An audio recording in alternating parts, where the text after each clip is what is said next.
operators to the tune of almost 1,000. We did that because crime had unexpectedly and unacceptably exploded across the country. In fact, one of the stats that the American people should thank the FBI the most for is we are on track to have the lowest murder rate in modern American history. The lowest murder rate by double-digit percentages. A major factor in the drop of this violent crime is the FBI's flagship Operation Summer Heat. We use this initiative at the direction of the President and the Attorney General, surging resources to our major and mid-major cities across America, conducting intelligence-based operations to target the worst of the worst, to target the gangs, to target the transnational organizations, to target the TCOs, and to target the drug trafficking cartels. And we have taken them out city by city. There's a lot of work left to be done, but we're off to a great start. Just ask the citizens of Seattle, Miami, Memphis, Charlotte, Chicago, and so many more places. Specifically in New Orleans and Nashville alone, there has been an increase in the number of violent crime arrests by an average of 250% for each of those cities. And there has been a drastic reduction in crime across the board in mid-major cities across this country, thanks to the men and women of the FBI. How are we doing that? We are attacking the drug epidemic. We've seized nearly 1,000 kilograms of meth and cocaine off the streets of America. We've taken over 1,600 kilograms of fentanyl off the streets. Maybe one of the greatest achievements we have this year, 1,600 kilograms of fentanyl. That's a 25% increase from the same time last year. To put things in perspective, that's enough fentanyl to kill a third of the American populace, 115 million Americans. We're also going after the companies that manufacture these precursors overseas in places like mainland China and their cutting agents. In fact, this month in Cincinnati, we announced groundbreaking charges aimed at the individuals and businesses responsible for flooding these opioids and their precursors and cutting agents into the streets of America. And for the first time that I can remember, we are charging these businesses and enterprises, not just in America, but in mainland China, and seizing their operational necessity to have money by seizing their cryptocurrency wallets. We're also equally important to protecting the homeland. We know we have a no-fail mission. We're committed to keeping our nation safe from terrorism, cyber attacks, and foreign adversaries. Whether stopping threats inspired by foreign terrorist organizations or lone wolf actors, or sponsored by hostile nation states. This year, we've already made nearly 60 counterintelligence arrests. 60 counterintelligence arrests this year alone is a 30% increase from the same time period last year for the CI work at the FBI. I'm proud when we can share our successes, such as when an espionage charge was brought against an active-duty U.S. Navy sailor caught spying for the People's Republic of China. But I want the American people to know the FBI is protecting the homeland from foreign adversaries in a way that will never make the news, and a lot of the good work that they do will never be able to discuss in this setting. We're working on cyber threats. We're attacking malware infrastructure, going after ransomware attackers, delivering a new partnership with the private public sector engagements we've taken with the companies who are attacked by these foreign adversaries and nation-state actors and individual enterprise rings from around the world. We are combating Salt Typhoon, Vault Typhoon, Flax Typhoon, and so many other ransomware and cyber threats this nation faces. We're also arresting people such as Tajik national in Brooklyn, who is suspected of sending tens of thousands of dollars to support ISIS.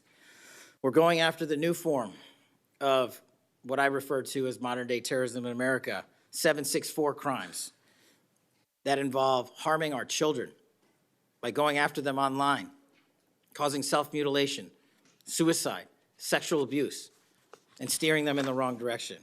Currently, we have 3,500 international terrorism investigations. Specifically, we have in this country 1,700 domestic terrorism investigations, a large chunk of which are nihilistic violent extremism, NVE.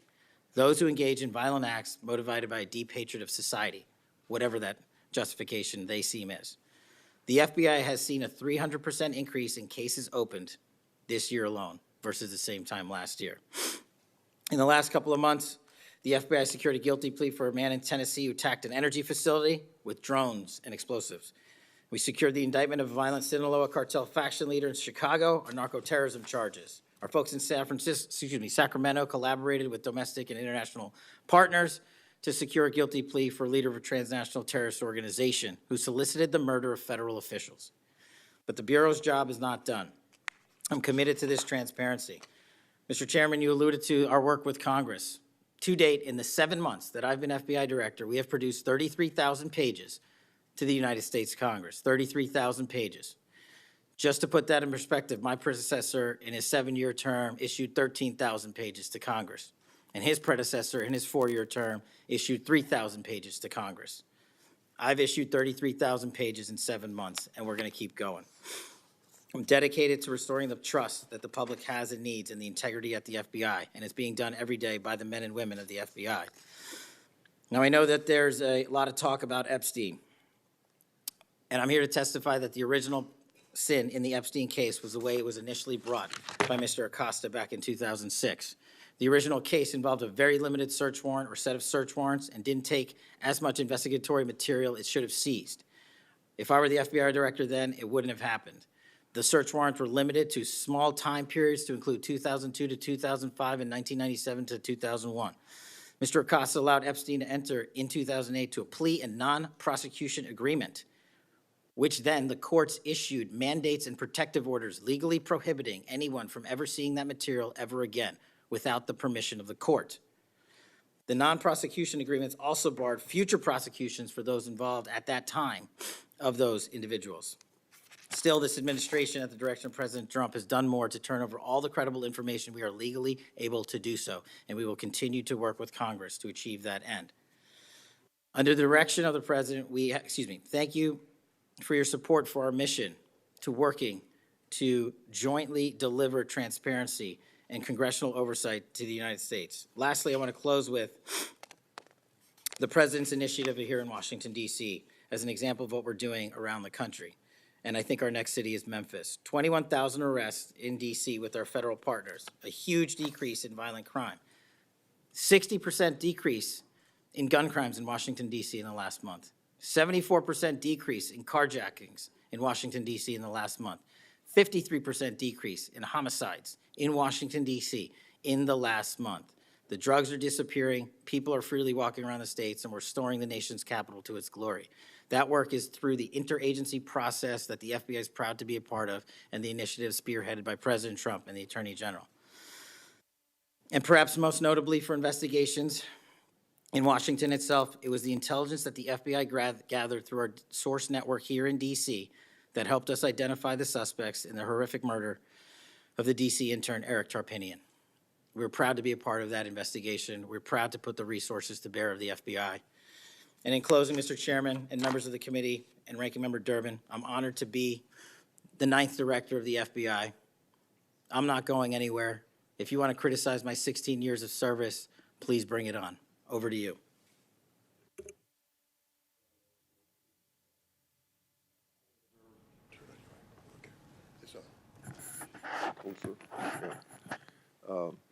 I've observed when, whether it's Republican or Democrats, want a yes or no answer, that the witness and the senators talking over each other. So I thought what I'd do this time, rather than have that happen, if there's something you don't get a chance to answer because of the demeanor of a Republican or Democrat senator, before we, when we get done with that questioner, I'd give you a chance to fill in if there's something you didn't get a chance to say. Since 2019, I've sought greater transparency about Jeffrey Epstein and the government handling of the matter. I've continued to investigate during this Congress. Director Patel, was Jeffrey Epstein an intelligence asset for the United States government or the foreign government? And if so, which agencies or governments? Mr. Chairman, I can only speak to the FBI as the director of the FBI, and Mr. Epstein was not a source for the FBI. Okay. Would you commit to providing my office with all classified, non-classified records relating to the Epstein matter? I will commit to providing all records I'm legally permitted to do so under the court orders.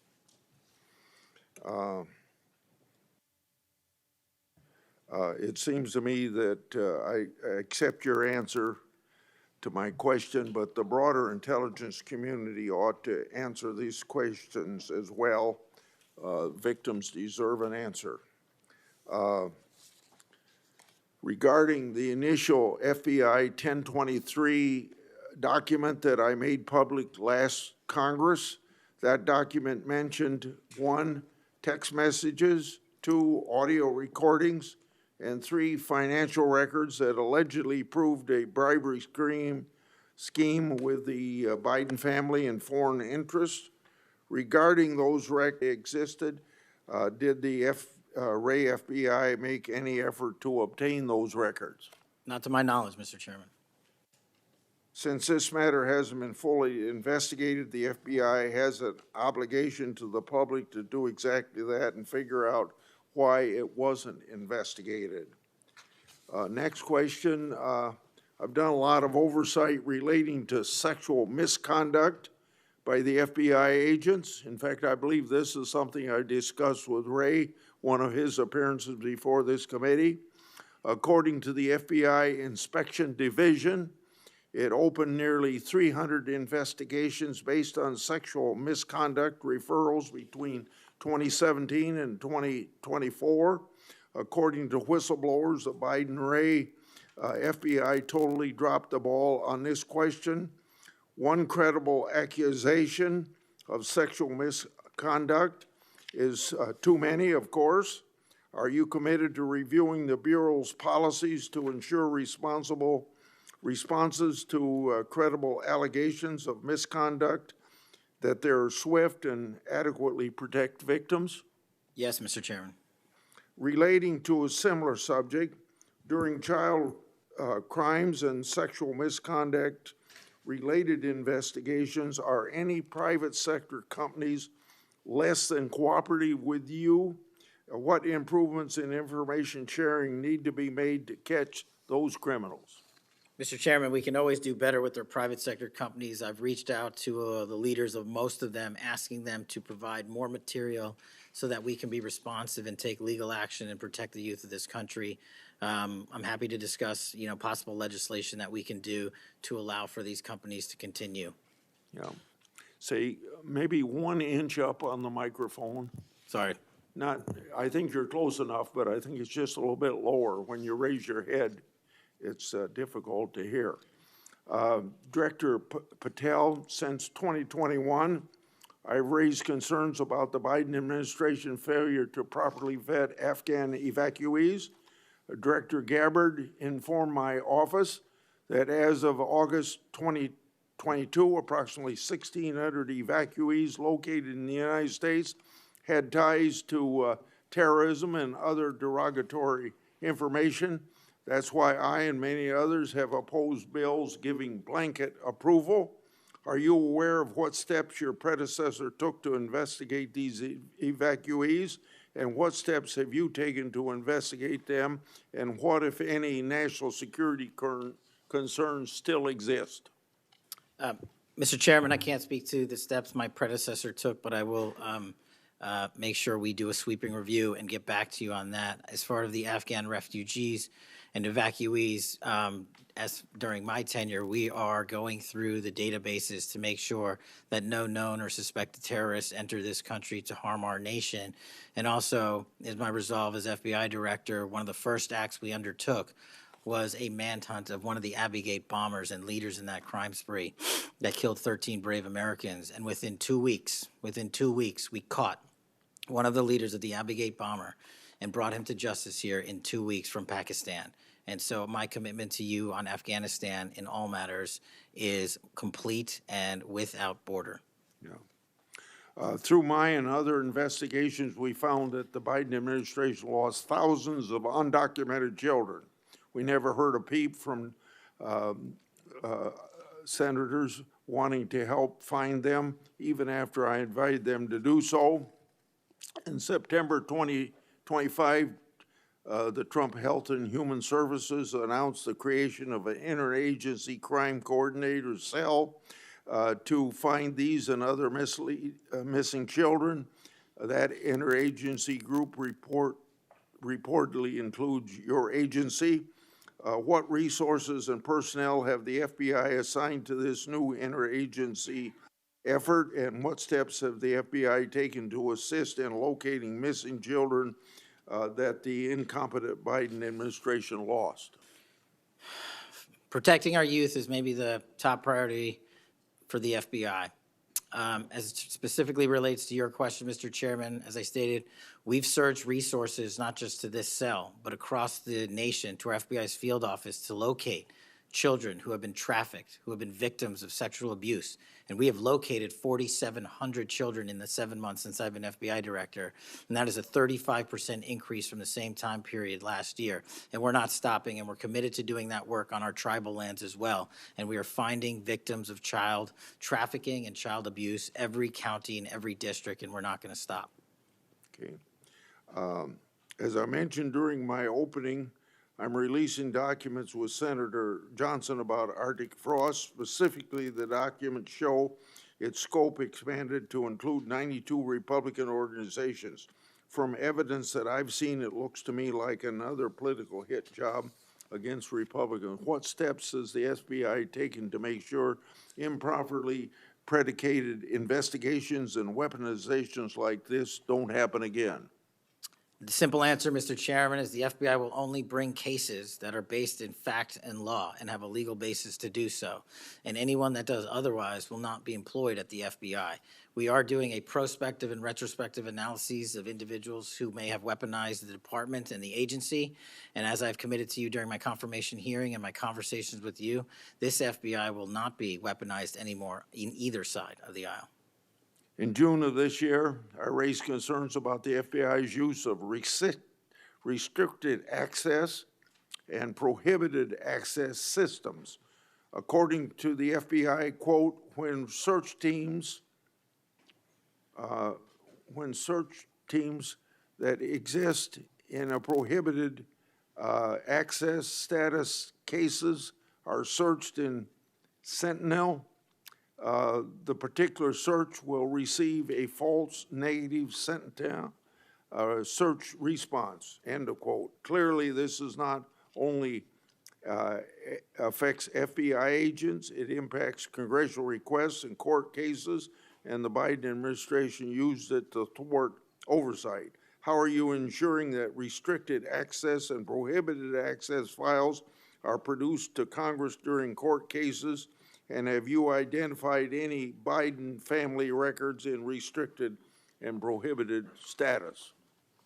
As I've committed to you with my transparency initiative, whether it's restrictive or prohibited, every single thing we can legally provide to Congress, we will. We've also restructured how these restrictive and prohibited cases are labeled and provided access to more people in the chain of command so that more people have knowledge of what these restricted and prohibited cases are, including myself and the deputy. Do you commit to providing any records that are available? I do, sir.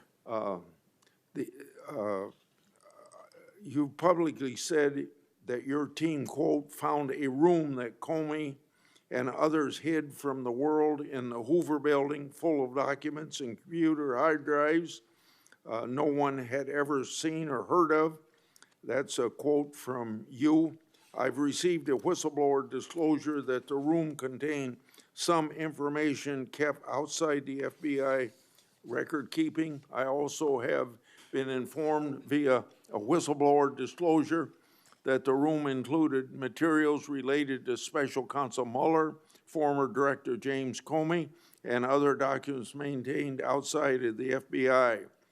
Has the FBI now reviewed and analyzed those records? Has the FBI properly recorded the documents? And these records are clearly responsive to my, as well as my colleagues' congressional requests. What steps have you taken to ensure all responsive records are produced to Congress? That has to be my last question.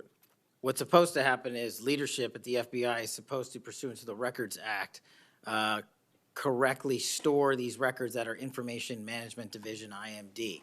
In this room, we found a plethora of hard drives, computers, hard documents, soft documents that were not so recorded, a voluminous amount of information. So we are continuously processing that information. So A, we subscribe to the Records Act and commit that those records will be kept permanently at the FBI. Two, we are reviewing those materials. A lot of those materials are related to ongoing investigations. And three, we are on a rolling basis providing Congress the documents that we can, and we will continue to do so. Okay, thank you very much. Senator Durbin.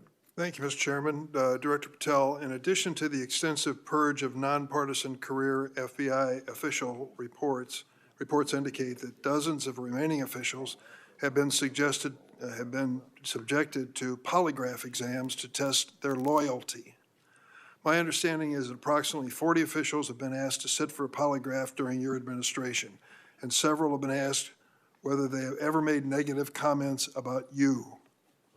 Director Patel, FBI agents pledge their loyalty to the Constitution of the United States, not you personally.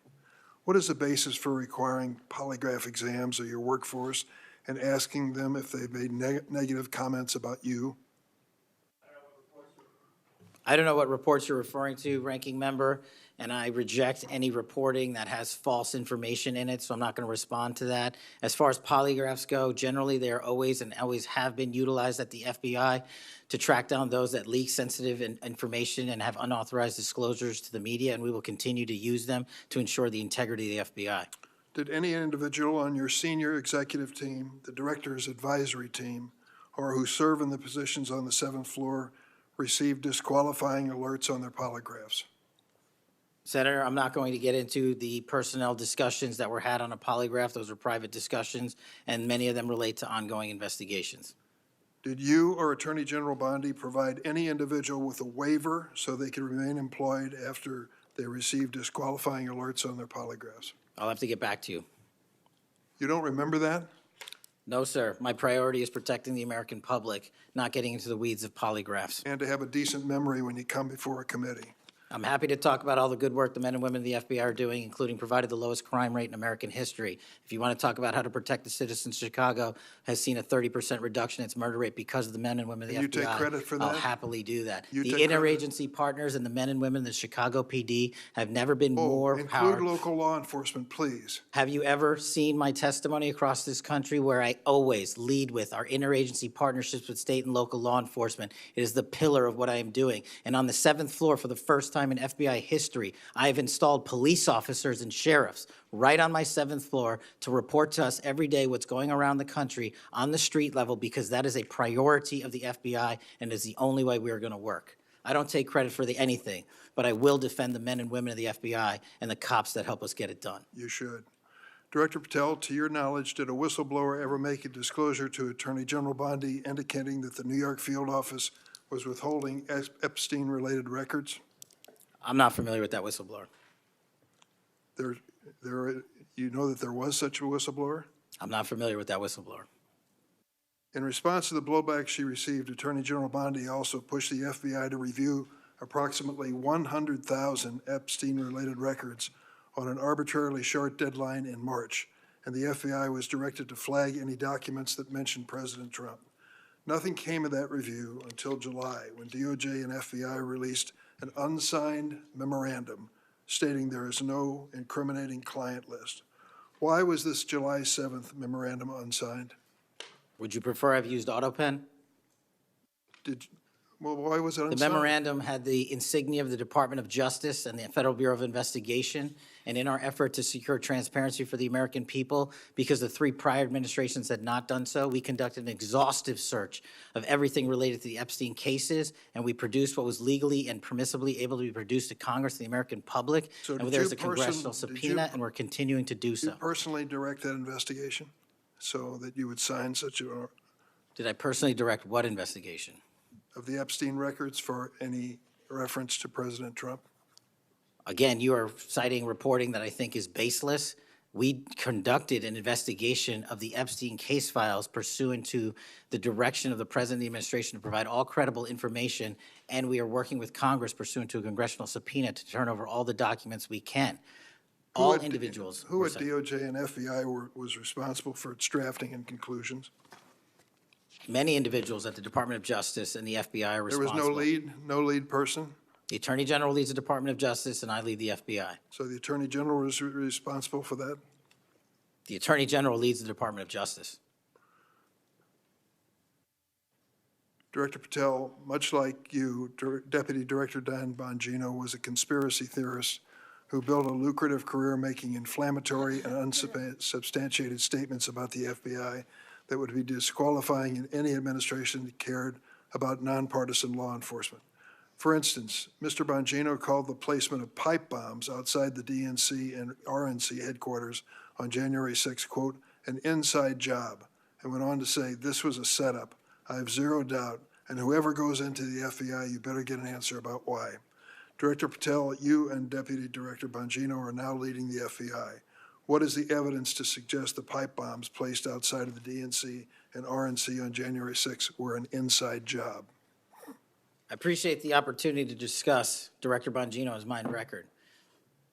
So many on this committee and the media jettison our 31 years of public service. Can you answer the question, sir? I'm answering the question. You're questioning the integrity of the Deputy Director of the Asking FBI you and mine. if you found any and I'm going to evidence. answer the question. I'm The pipe asking- bomb investigation is ongoing, and I'm not going to discuss the Ongoing? details of the pipe bomb investigation.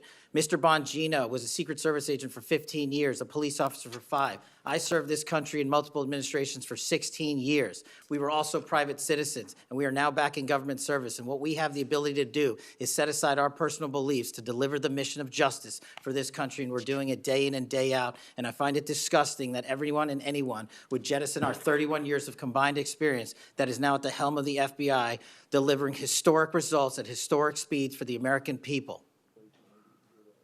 So you have no evidence? I got a lot of evidence, and I'll give it to you when I can.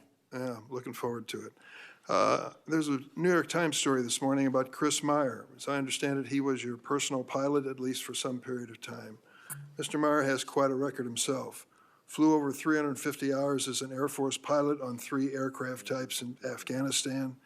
Mr. Jardina, another former FBI agent, a 1999 graduate of U.S. Naval Academy, commanded 100 Marines in combat during the 2003 invasion of Iraq, participated in several firefights, followed up with 2011 deployment as reservist to Afghanistan, where he interrogated senior Taliban officials. It appears that you terminated these 2 agents. Why?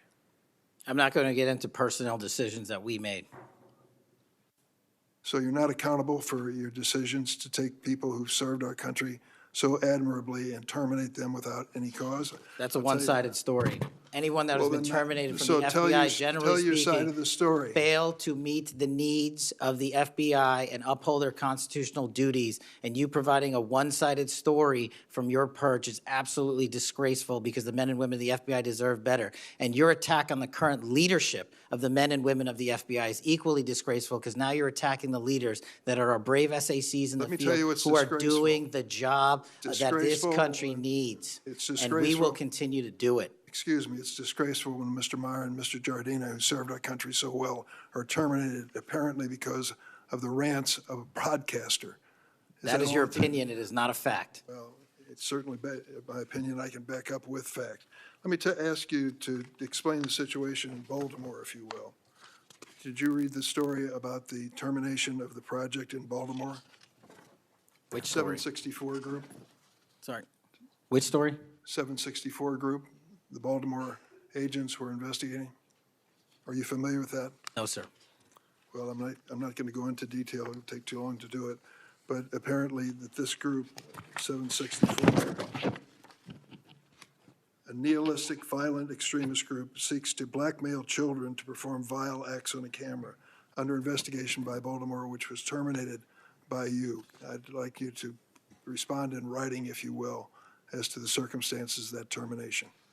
Sure. Our operations against NVEs, as you're referring to, has been historically high, and we've taken down multiple NVE rings, including 764 rings, who are harming children and causing them to be mutilated and Last commit question, suicide. can you explain why you are eliminating the requirements for a college degree for your agents? I appreciate the opportunity to address that.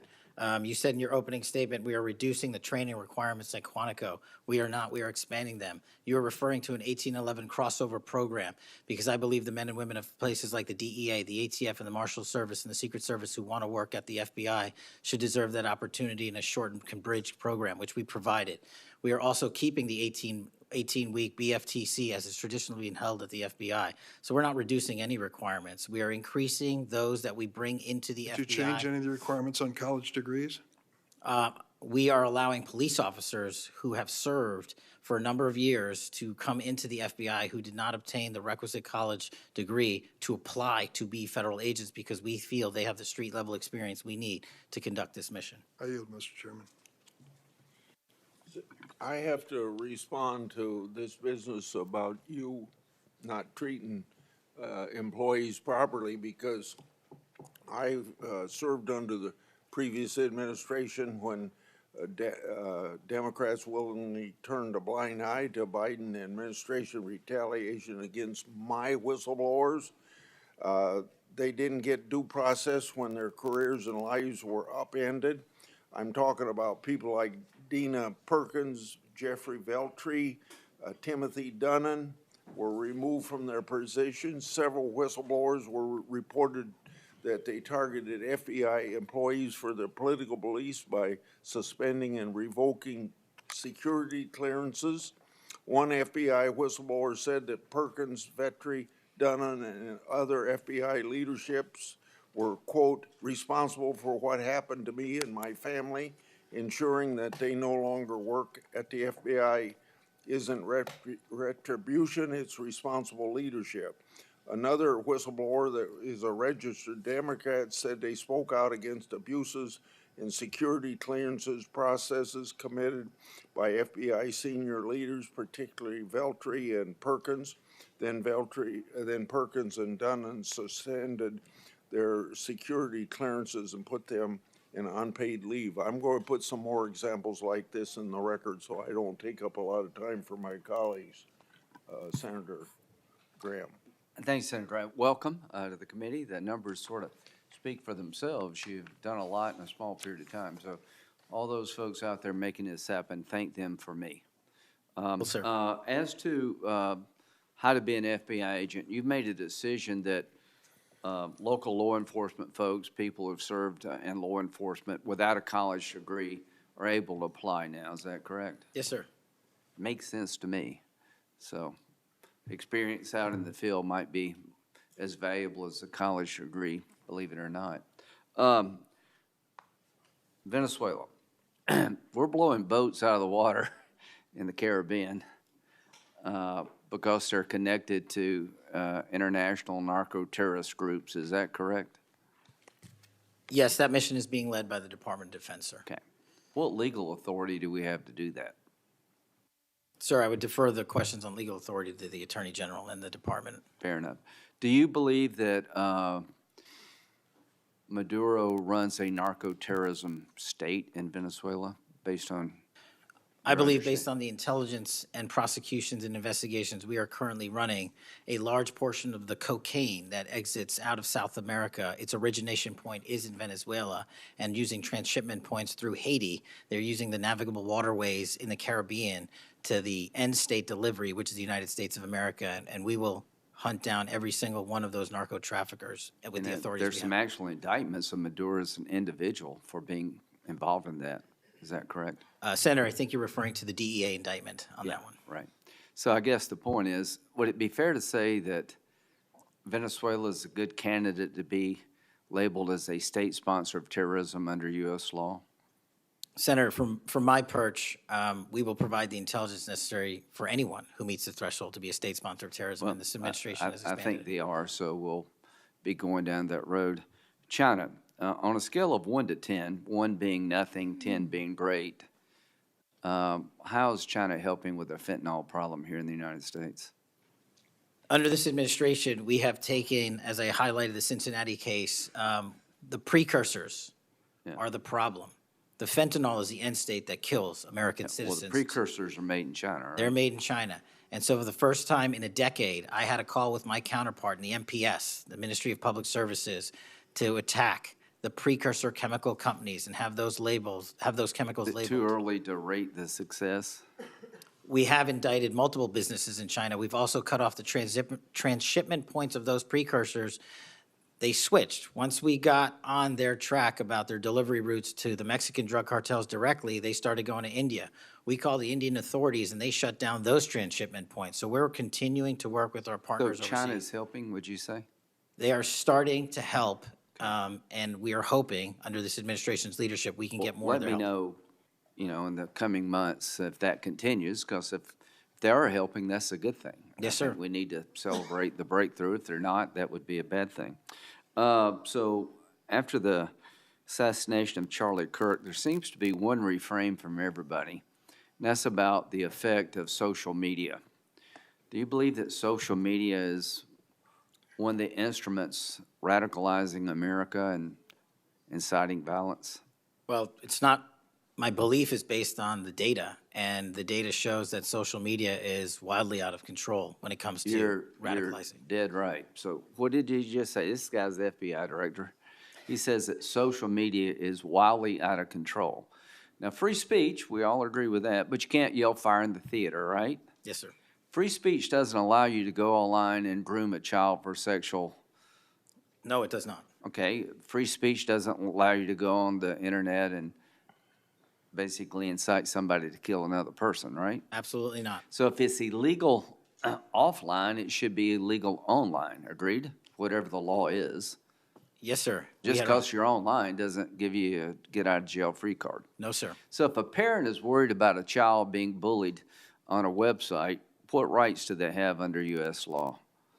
We have to balance the rights, as you said, Senator, of free speech versus those that encroach Is there upon any violence. law that can shut down one of these sites for bullying children or allowing sexual predators on the site?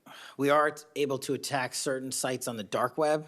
When it comes to the open internet infrastructure system, we have to reach a threshold to attack a company's position that only subscribes to violence. Can the parents sue that company? They can. They can? They can sue not the social media companies. That's what I'm talking about. They can sue the companies. No, I'm talking about the social media company that gives lives to this behavior. No, you're referring to Section 230, sir. Yeah. Would you advocate a sunsetting of Section 230 to bring more liability to the companies who send this stuff out? I've advocated for that for years. All right. We need to do this, folks. These companies are taking content that it makes you sick, that could get you killed, get you poisoned, and there's nothing we can do about it under our law. A person can do about it because of Section 230. So if your child is being sexually groomed online or bullied online, and you go to the social media company and ask them to take it down, they refuse, you have like zero rights. How many images of sexually exploited children are purveyed every year on social media sites? The number is astronomical, and Senator, if I can just add one step to that analysis. Please. It's not just what's on social media that is quote-unquote real. It's the introduction of artificial intelligence and Right. generative AI that is creating even more child sexually abused material and even more sexually violent acts online and mimicking people. Would you say that the way social media is structured today, really no accountability, 36 million images in 2023 of sexually exploited children, that this is a public health hazard? It is. Would you say that it's a mental health problem, particularly for younger people? It absolutely is. Do you agree that some of these sites are designed to be addictive? I think not only are some of these sites designed to be addictive, unfortunately, the reality is some of these sites are designed to generate income, and many people are generating income based on this illegal trade. Do you think it's now time for America to deal with this problem? I'm all in, I have been all in, and I'm happy to work with Congress to do so. Well, I tell you what, having the FBI director all in is great news for me, and I hope the committee will respond and that we'll be all in, trying to fix a problem that I think is doing a lot of damage to our country. When it comes to John Bolton, was there new evidence involved in the raid on his home?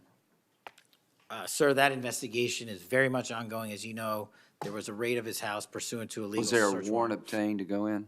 Absolutely, sir. Okay. All right. We're looking to have that search warrant unsealed Okay. at the Yeah, appropriate I time. think that would be good, quite frankly.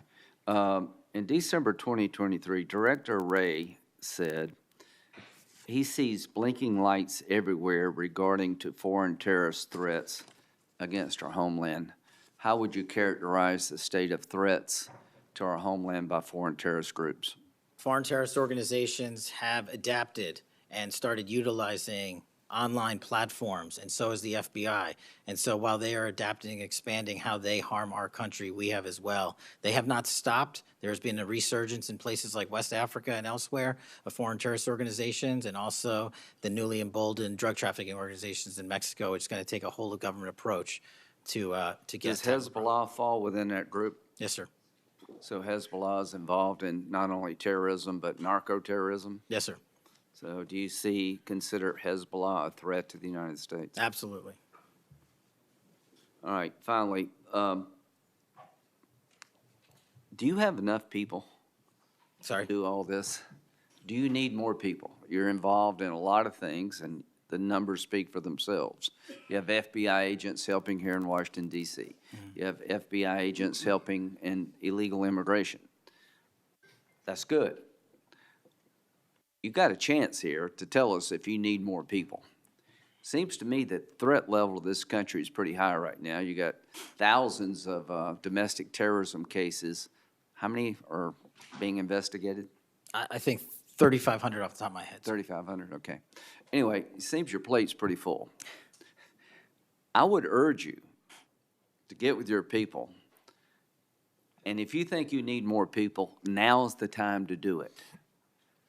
It would be a shame to miss an opportunity to plus up the FBI if the threats justified it. Will you look? I will look, sir. Okay, but are you comfortable you have enough people right now? Right now, I'm comfortable with the reallocation of agents and personnel outside of Washington, D.C. and plussing up states like South Carolina in double-digit numbers, and I'll get back with my team on this one. Thank you for your service. Senator Whitehouse. Boy, is my timing good. It is very good.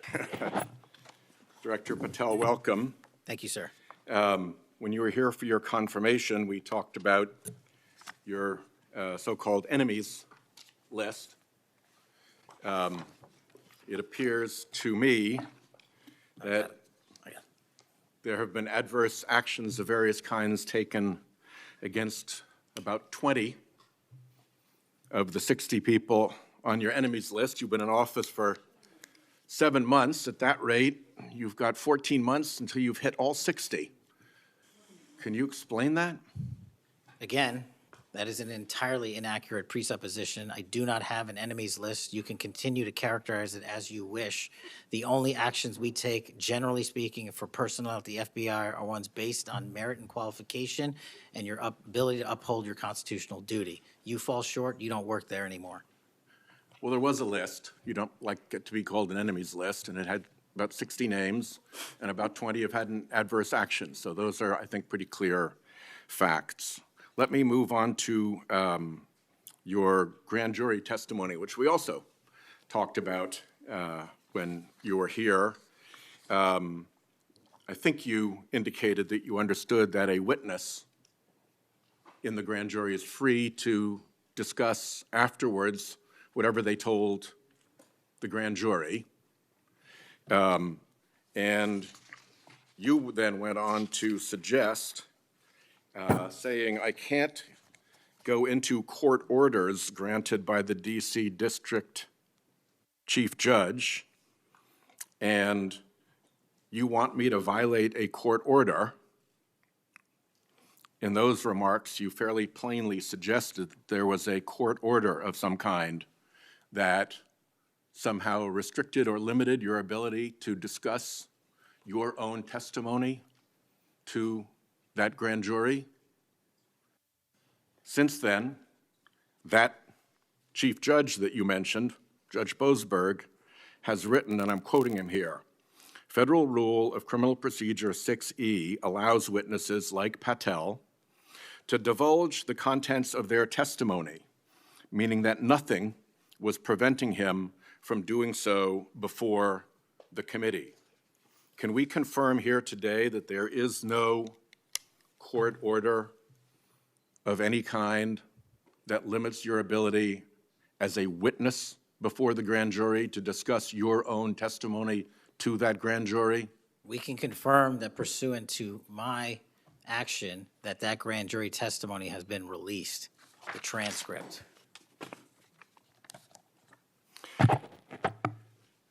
Let's, in what forum was it released, may I ask? Publicly. Okay, we'll check on that. The FBI does background investigations. In the case of a U.S. attorney, Janine Pirro, it has come to light that in a civil proceeding, that Fox News executives, prior to her confirmation, called her, I'm quoting here, a reckless maniac who makes, quote, insane comments, and said, I don't trust her to be responsible, and noted her penchant for what they called random conspiracy theories on weird internet sites. My question to you is, did that turn up in her background investigation? For any background investigation, Senator, we do not discuss those publicly. And for every background investigation, when there's an adjudication, it is not made by me.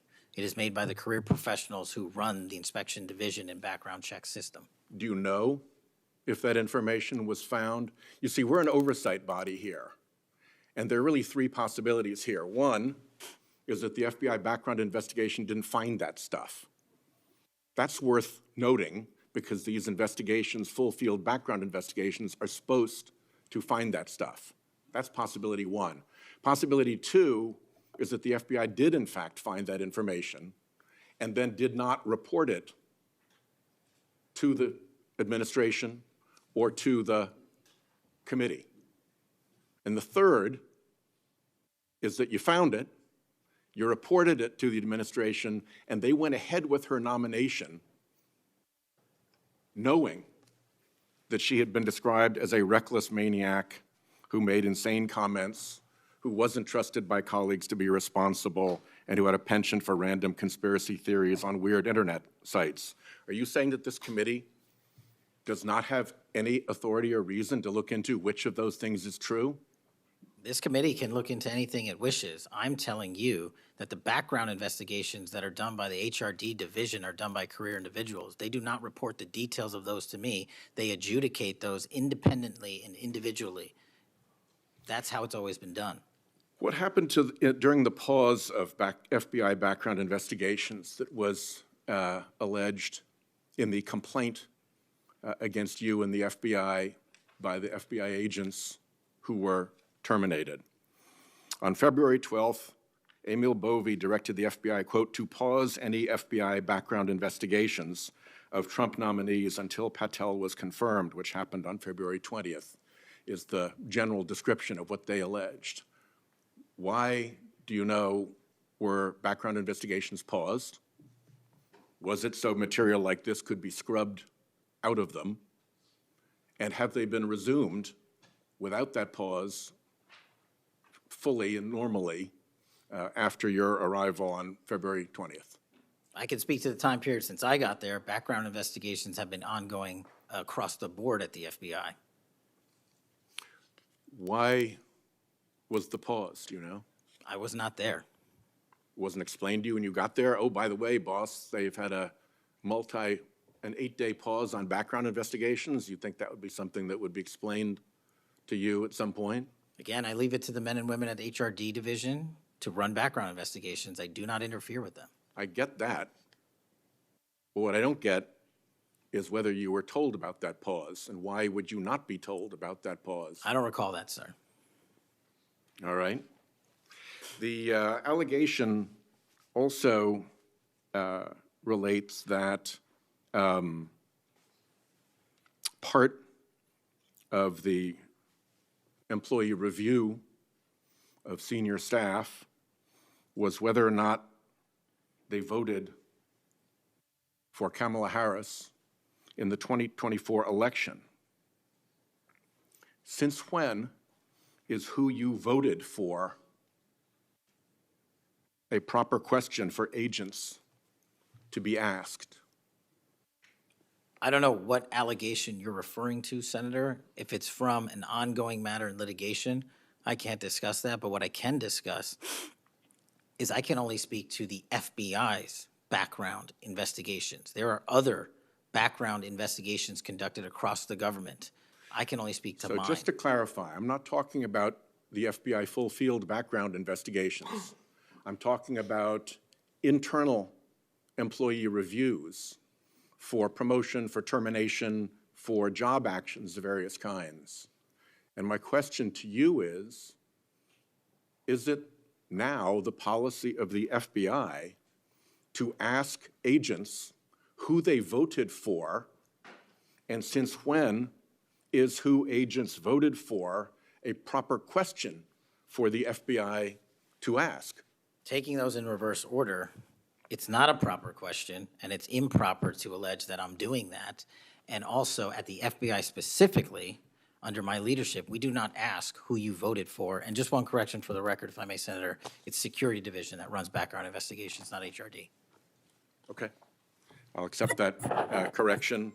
And in the event that we cannot locate your grand jury transcript, just expect a question for the record that will give you the chance to either provide that transcript again if it had been previously provided, or to make the statement that Grand Jury Rule 6E allows you, to the best of your recollection, truthfully, about what it is that you told that grand jury. Do you understand that? That's why I wanted the transcript released, and we'll get it to you, sir. Thank you very much. Thank you, Chairman. I think I want to take an opportunity when we hear about your political weaponization to remind my Democratic colleagues that what's happened the last decade, federal law enforcement, intelligence community, even when Trump was president, has thrown everything at him. They've even gone after his associates and Republican Party organizations. One investigation after another, one prosecution after another. I use examples you've heard me already say today, Crossfire Hurricane and Arctic Frost. These were all built on defective foundations of political bias. And then we released the Clinton Index and the Durham Index and the FBI's failures to investigate. So I've been acquainted with this because I've been trying to get to the bottom of it, and we had to get a new FBI director to get all this information, Senator Cornyn. Director Patel, welcome. Thank you for your willingness to serve in this very challenging position. How many people work for the FBI today? Approximately 36,500, give or take. I've always wondered whether an organization that big and that diffused all across the nation was actually capable of being managed. Have you experienced any surprises in terms of the, as the director, in terms of your management of the organization? In my experience, Senator, the leaders in the field are supposed to lead. So we have empowered and we have changed the structural operation of the FBI to empower SACs in the 56 field office, 55, 56 come 1 October, to lead the mission. We've also empowered the respective assistant directors and operational directors to lead the mission. That is how you manage 36,500, 37,000 people. No one or two people can do it. And that's been the transition, is the power structure is being pushed out to the field operations. It sounds like a very practical way to approach it. And how is morale? Morale, when I travel around the country, in my experience, has never been higher. The FBI and the police officers that we work hand in glove with across this country are excited to do the work. And the stats that I'm citing are no achievement of mine. The stats that I'm citing in the 7 months that I've been there, such as a 42% increase in cyber arrests alone this year is because the men and women at the FBI have been empowered in the field. They want to do the work. They're getting the opportunity to do the work. And with our great partners in the respective states like Texas, and where we just returned a top 10 most wanted fugitive in Cindy Singh, are getting the ability to make those prosecutions a reality. By the way, Senator Durbin was asking about polygraphs. Aren't polygraphs a standard part of the standard test given to people with security clearances across the intelligence community They are. as a condition to maintaining your security clearance? I believe they are. Speaking of intelligence, one of the things that I've wondered about over time is, you know, the FBI is a premier law enforcement agency in the nation, but you also have other important responsibilities in counterintelligence. And there's been different debates or people wondering whether, including me, whether that's an appropriate role for the FBI to play. And I guess the most challenging part of that is if it's not at the FBI, where would it go? But can you, given your background, I know as working on the HPSI and your intelligence background, can you talk a little bit about what you think about the counterintelligence role of the FBI agents and how that's working, whether you think it's performing the way it should, or whether there are other changes or reforms need to be made in order to improve its functioning? As you know, the threats from our adversary nations are just proliferating every day. So what do you think? The espionage activities of our adversaries have never been so high, and I think the counterintelligence mission is properly housed within the FBI because we've been vested with those authorities for Congress, and I believe that mission set is working. And if I can, sir, since January 20th of this year, the FBI has made 55 arrests on the counterintelligence mission alone. That's a 30% increase in CI arrests from the same time year-to-date last year.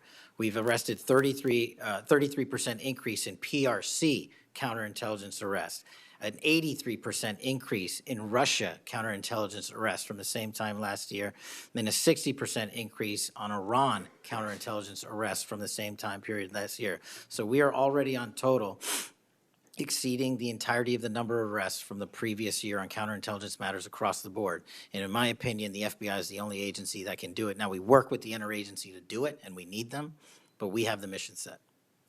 Thank you.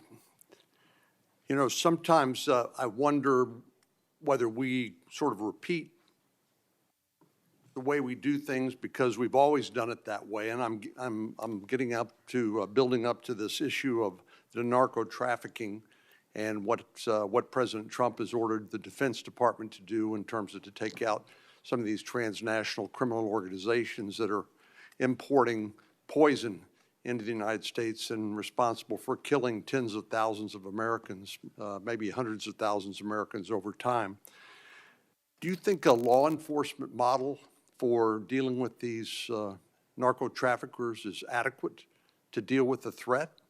Or do you think we need to start thinking about this in maybe new and different ways?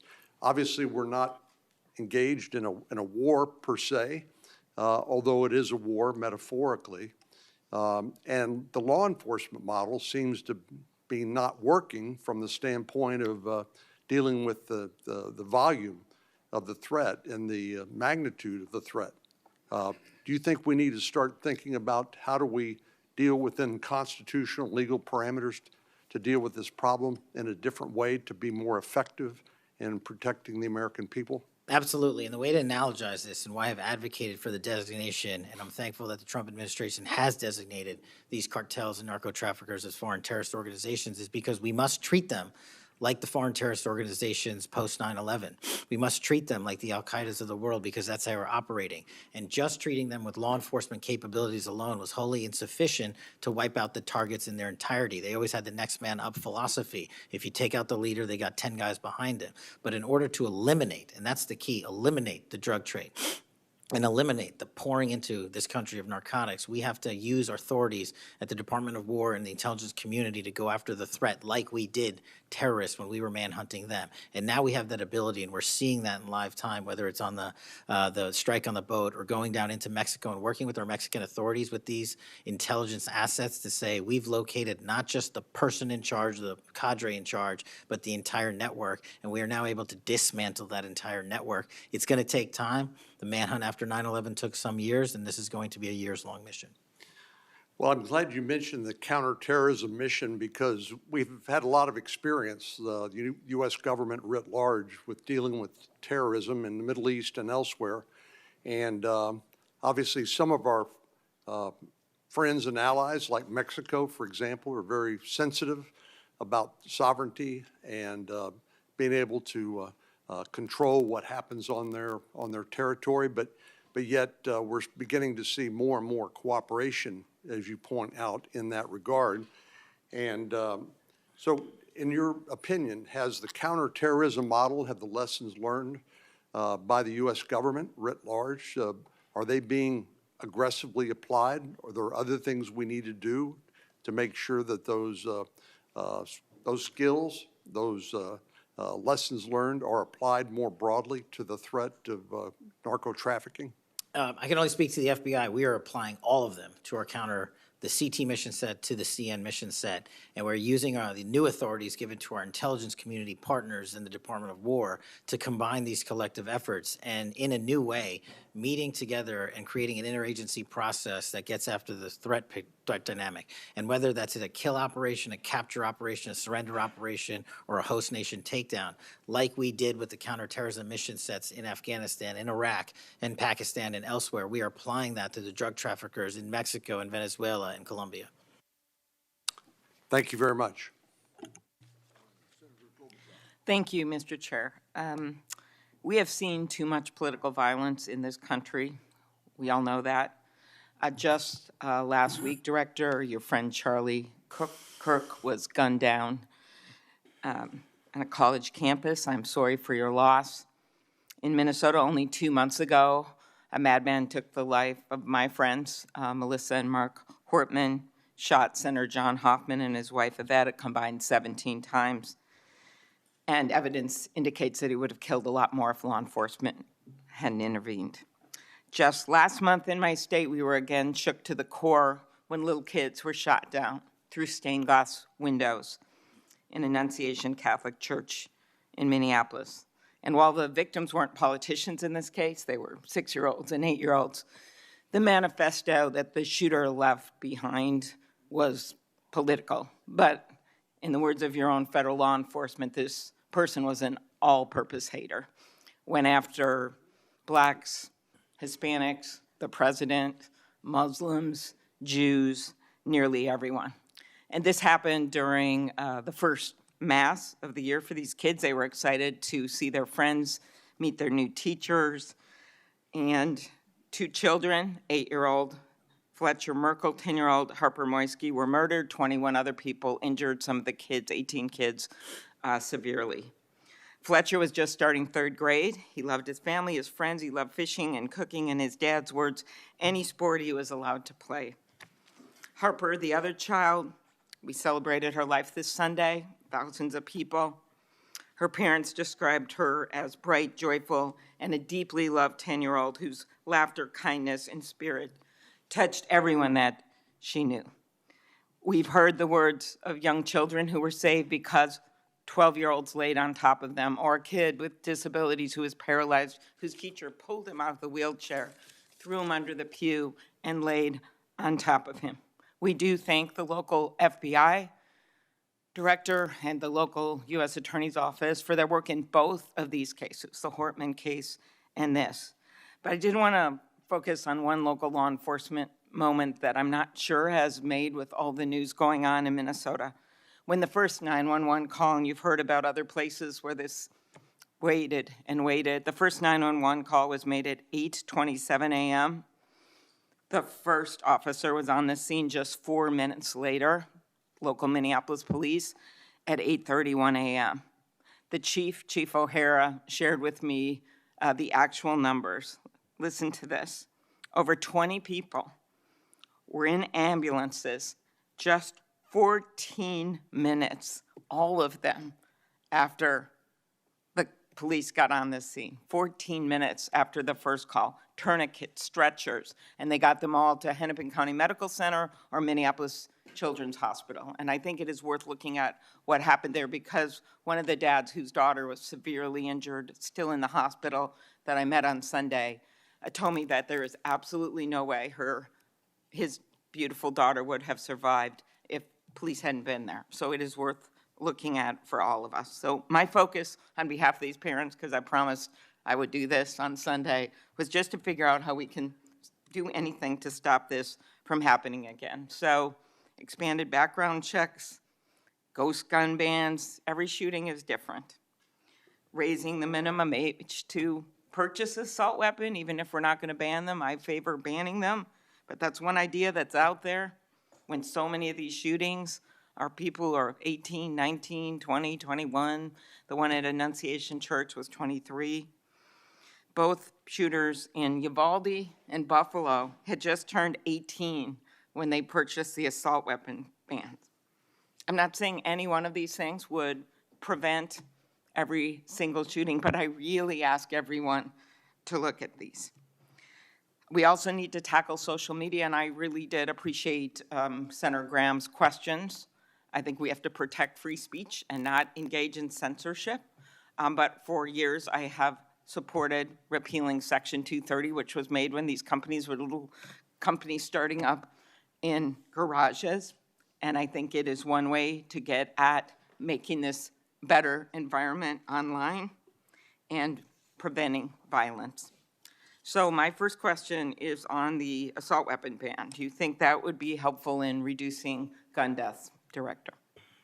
Senator, if I may, I want to answer the question, but thank you for your remarks.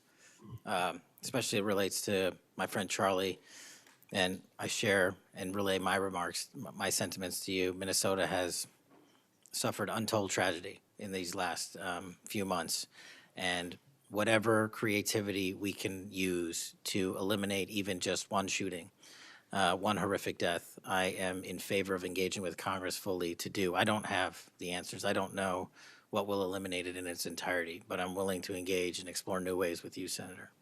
Okay, thank you. And so, assault weapon ban, what do you think? Senator, I think there are instances on this legislation that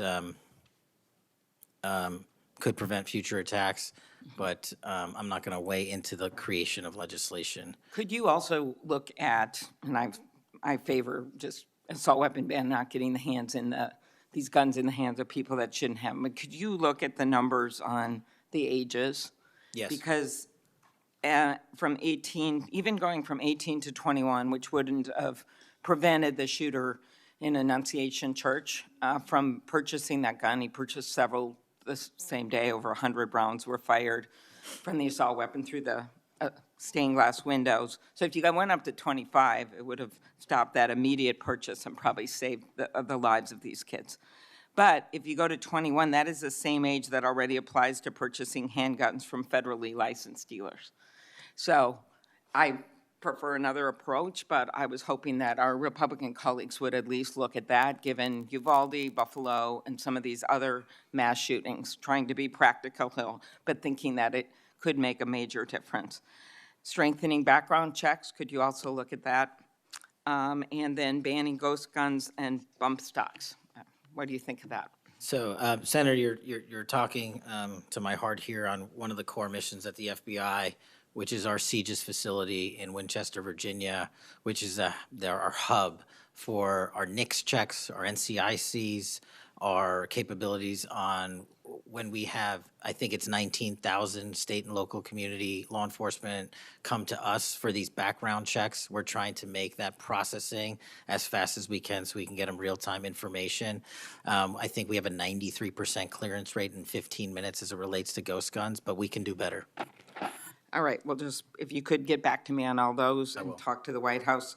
Threats against elected officials have increased exponentially. Members of Congress received more than 9,000 threats last year, up from 1,600 in 2016. There's been a lot of talk about the rhetoric and the like. And if we want to move forward on things like Section 230, or even look if we can do anything on guns, I do think we're going to have to be honest about this all-purpose hater issue. And it has bothered me, this thing, you know, we're going to go after this group, we're going to have to go after this group. I just want to, for the record, show that the murder of Speaker Hortman and her husband, you know, it was Democratic lawmakers on his list. He went to the ones whose addresses he had, by the way. Planned Parenthood was on the list, as were businesses and law firms, doctors. I already mentioned the ones with the Catholic Church shooting. So it is not just, as the radicals on the left, what's a quote from the president, are the problems or destructive movement of left-wing extremism that Vice President Vance said. According to the Anti-Defamation League last year, all the murders were committed. And I'm not actually going to say this because I don't even want to go left-right with this, but you can imagine it wasn't from the left. Cato Institute, conservative think tank, published a study just last week that found terrorists from the right were responsible for 6 times more deaths than people from the left. I actually don't want to go tit for tat on this, but what I am asking for is that this rhetoric of blaming one side or the other stop, if you could convey that to the president, and that we actually work on things that are solutions. So could you commit to me, Mr. Patel, Director Patel, that you will do that? Absolutely, Senator. Okay, thank you. Last, you were asked about social media, and I will put some more questions on the record about that. I think we could make major movement on that. The local FBI helped when the city of St. Paul was a victim of a cyber attack, and I'm concerned about some of the cyber attack cuts. I'll ask you that on the record. AI, I'm glad you raised that. I think we have to do more, but also including election interference because they're using AI videos. I just had one happen in this very committee on me, and I just think they're going to start using it in democracy, election. They could be foreign. Do you think some of this is foreign entities, Mr. Patel? Generally speaking, we have traced a lot of this to loose groups overseas that don't have any sort of central cluster. There's going to be a lot on you then. And then last, I'll put on the record just my concern about protecting journalists. The new guidance that came out of the department. Have you deployed any FBI resources to investigate members of the media for activities related to news gathering, reporting, or reporting on government whistleblowers, something near and dear to the chairman's heart? The only time we would involve an investigation of a journalist if they've conducted or committed an allegation of separate criminal activity, most prominently leaks of classified information. Thank you. Senator Hawley. Thank you very much, Mr. Chairman. Director Patel, good to see you. Thank you for being here.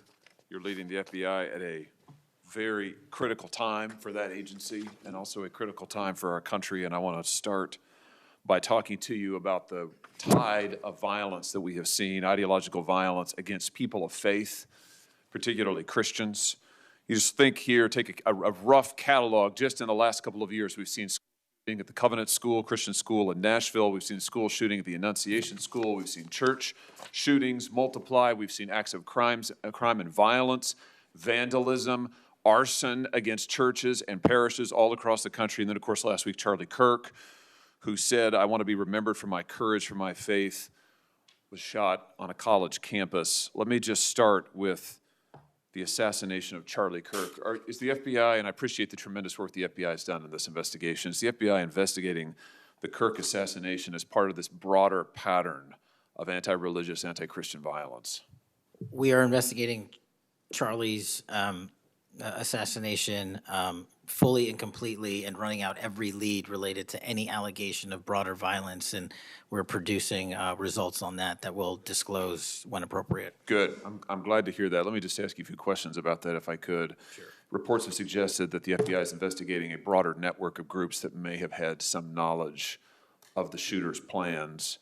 Can you give us any details on that, following up what you've already said in public? How's the FBI working to find other potential accomplices, folks who may have known about the shooter's plans, folks who may have encouraged him? Any update on any of that? So in terms of what we do for an interrogation perspective, we go and reach out to the family and community immediately. And we've conducted those investigations and interrogations with local law enforcement, and we're continuing to do that because those closest to the suspect are going to hopefully know the most about the suspect and his beliefs and his ideology. On top of that, unfortunately, it has been leaked that there was a Discord chat, and for those unfamiliar with it, it's a gaming chat room online that the suspect participated in. So what we're doing, we've already done, is serve legal process, not just on Discord, so that the information we gathered is sustained and held in a evidentiary posture that we could use in prosecution should it be decided to do so.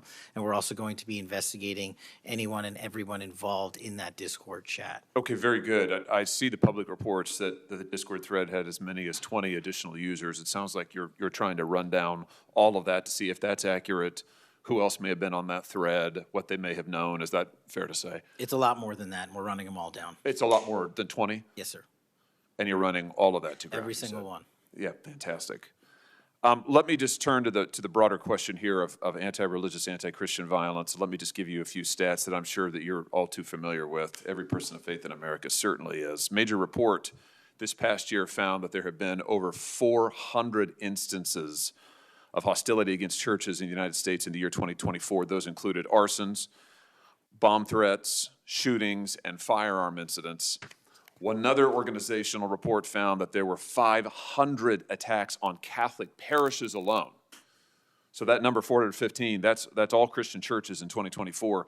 Another organization found 500 separate attacks on just Catholic parishes since May of 2020. Of course, we have the Covenant school shooting, the Annunciation school shooting in Minnesota, where 2 children were shot dead as they were praying in a pew. Here's my question. What is the FBI doing to take on this rising tide of violence that seems to be motivated by anti-religious hatred? Specifically, sir, we have 60 anti-Catholic hate crime incidences reported to us that are being investigated. Publicly, I can tell you we have 5 hate crime investigations with anti-Catholic bias ongoing currently in the states, in the cities of Kansas City, Louisville, Houston, Nashville, and Richmond. That's what I can say publicly, but any ideologically based attack against any faith, as a man of faith myself, will not be tolerated, and the full resources of the FBI are committed to all of it.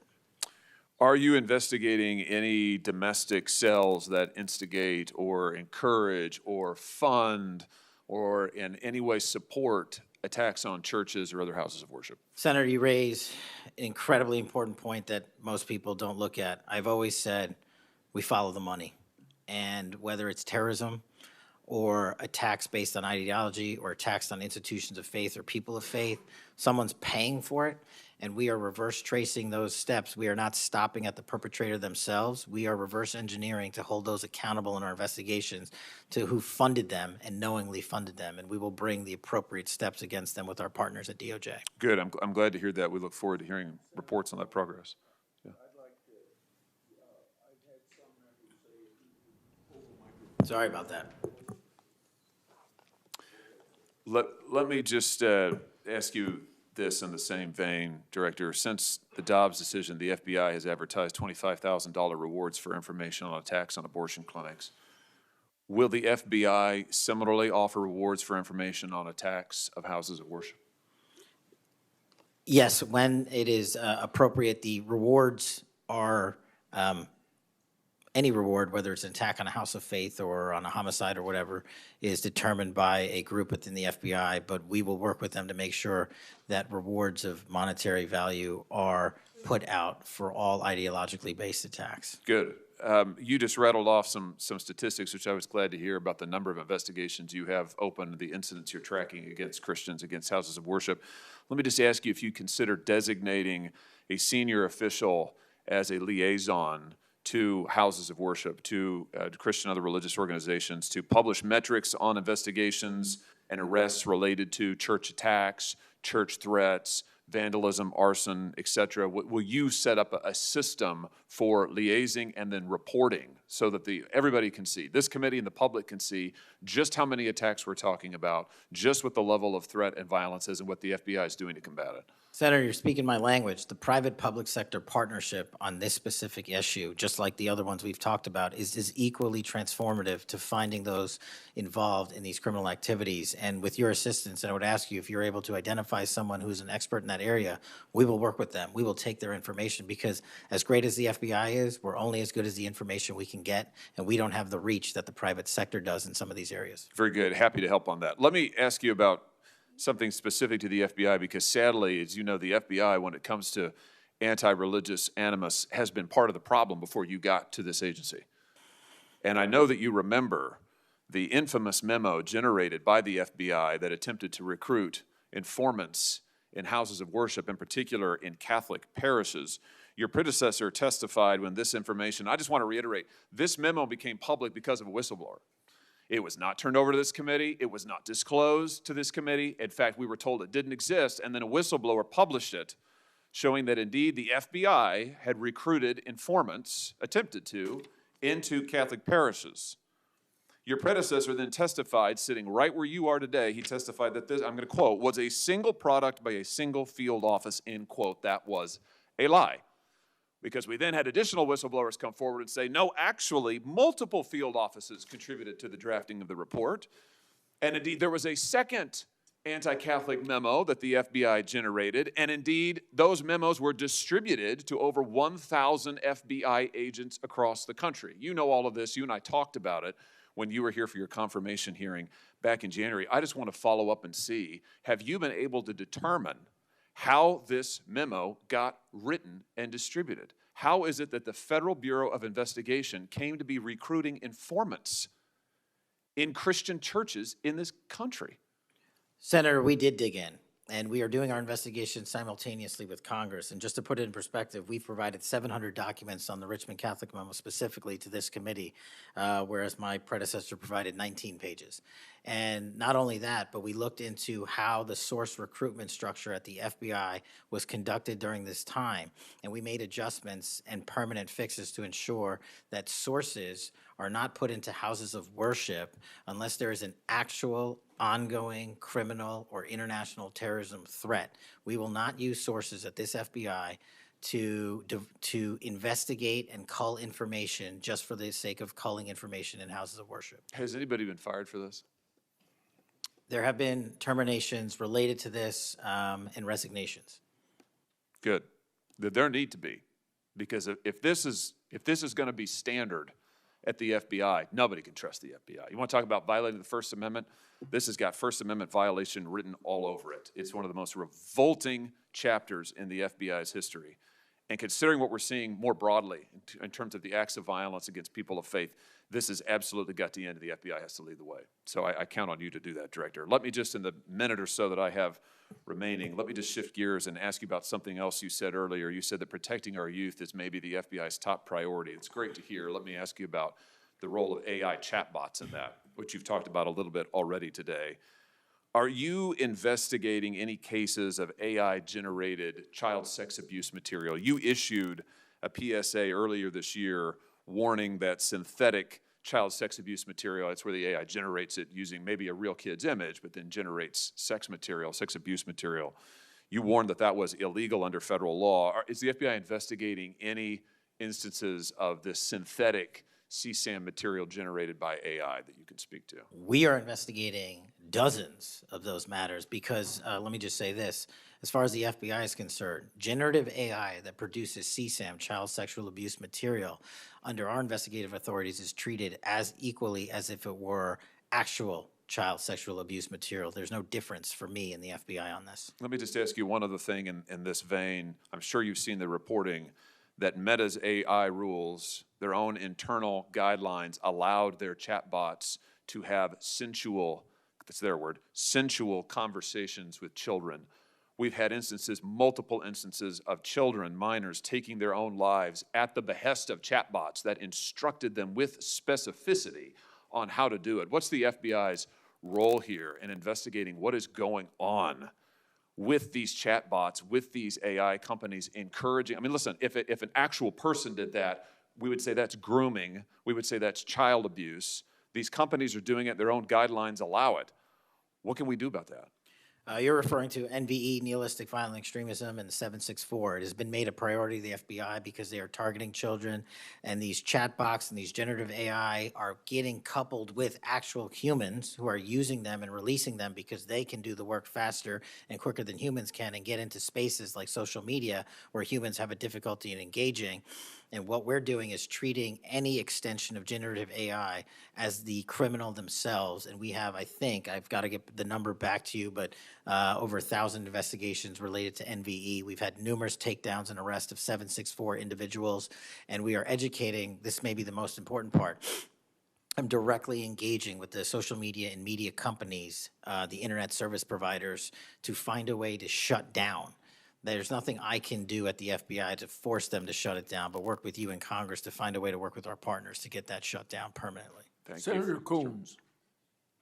Thank you, Chairman Grassley. Thank you, Chairman, for calling this hearing. I'm grateful we're continuing this committee's long tradition of oversight, and in particularly today, oversight of the FBI. Director Patel, thank you for being here. There's a number of issues I hope that we can speak to. I want to start by reading something you said to me during your confirmation hearing under oath. I have no interest, no desire, and will not, if confirmed, go backwards. There will be no politicization at the FBI. Then you looked me in the eyes and said there will be no retribution actions taken by the FBI should I be confirmed as director. I told you that in your office. I tell you that again today. I'm concerned that that's not what's happened, that since you took over as director, you've cleaned house or forced out senior leaders across the Bureau, in particular targeting those that worked on investigations of President Trump. The former acting director has just sued you for firing him for political reasons. So did a leader in the D.C. field office. And the well-respected leader of the Salt Lake City office was pushed out last month, leaving that office shorthanded at a particularly difficult time. I'm worried that these actions compromise the Bureau's ability to keep Americans safe. Hundreds of agents have resigned. You are lowering application standards to fill vacancies. You've reassigned large numbers of agents to work on immigration and street crime, issues other law enforcement agencies can handle, perhaps more effectively with the FBI, but I'm concerned that this compromises the Bureau's ability to address national security risks, uniquely its capability. In fact, you've shut down the Office of Integrity and Compliance, which makes sure that agents act in a lawful and ethical way, and reassign staff away from domestic terrorism investigations exactly at a moment I think we are all concerned about it. I also have to ask, you came before the Appropriations Committee in May and told us you wanted a $500 million budget cut for the FBI, literally an effort to defund the police. I am grateful for the work of the men and women of the FBI. They've done great work this year in Delaware, partnering with the Dover Police Department to support human trafficking victims, partnering with the Middletown Police Department on armed robbery and carjacking. And it's urgent, I think, that we fix the direction and the prioritization within the FBI. And I wish we could focus on those efforts today. But I'm seeing an FBI leadership more focused on social media clout and on political revenge than on fighting crime. Director, have you ever ordered that an FBI employee be terminated because he or she worked on an investigation into President Trump? Senator, thank you. One quick correction for the record. There's 280 NV investigations. I gave the incorrect number to Senator Hawley. Thank you. Understood. As far as a lot of your statement, I disagree with it, and I'm happy to address it. But the only way, generally speaking, an individual is terminated at the FBI is if they have violated their oath of office, violated the law, or failed to uphold the standards that we need them to have at the FBI. So those who say that they've been fired because of working on investigations into President Trump are lying or misrepresenting? Well, those matters are alleged in litigation, which is ongoing, so I can't comment on those specifically. Could you comment on why you fired former acting FBI Director Driscoll? I can't because it's ongoing litigation. Could you say now definitively under oath that the rank and file agents who were assigned to work January 6 cases will not be terminated because that's what they were assigned to do? I've said it before and I've said it again, your case assignment, as I was given case assignments when I was a young prosecutor, does not dictate your career or your termination. Thank you. Then let me go to the appropriations question. In May, you testified before the subcommittee on which I serve, defending the president's request that we slash the FBI's budget by about $500 million. The day before, you testified the opposite in front of the House. Where are we in terms of the budget request? Senator Graham earlier said if you're requesting more funding for more agents, let us know. We're nearing the end of the fiscal year. In front of the committee on which I serve here in the Senate, your request was for a reduction of hundreds of millions of dollars. Where are we? Where we are in the budget cycle is we at the FBI are in support of the president's budget, and we are in support of eliminating waste, fraud, and abuse. We've already identified tens of millions of dollars of duplicative contracts that the FBI was spending on software and private sector engagements. We've also identified duplicative workloads, so we are transitioning those folks out of doing the same thing twice over and into the field. And that's my focus right now, and the move of the FBI headquarters is also going to save the FBI $3.5 billion in the American taxpayers. So we're focused on eliminating waste, fraud, and abuse. And as I told Senator Graham, I'll go back and talk to my team, and if we need more, we'll let you know. Are you planning any additional reductions in force, Director? No. How many vacancies are you currently trying to fill within the agency? In terms of the 1811 ranks, there's a few hundred open vacancies that we have funded. And so we're filling all of those with our hybrid 1811 program and our new recruitment program, and I think a lesser amount of IAs and SOS.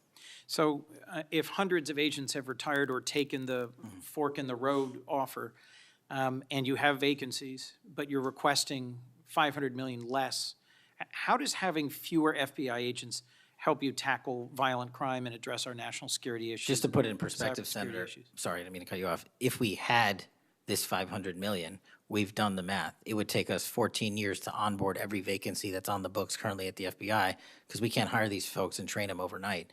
It's a years-long process. So we are currently focused on recruiting the best and filling the positions to the best of our needs.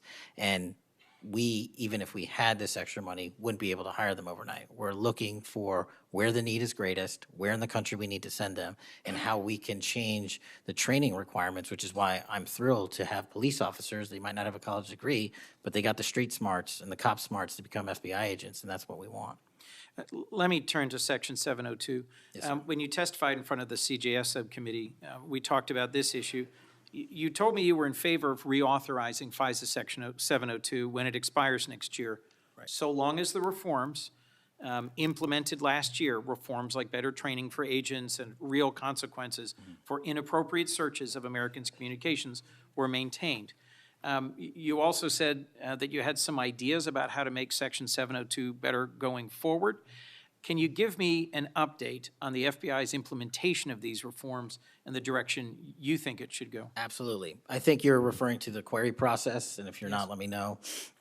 But any instance of abuse or mistakes that were made in the query process have now been changed. It used to be you can make multiple mistakes and continue to access the query database system. I've changed that. If you make a mistake, you're immediately sidelined, a review is conducted, and if it was an actual mistake, i.e., there should have been S on the end of that name and there wasn't, then we put you back in. But we have to review those matters. So that's happening.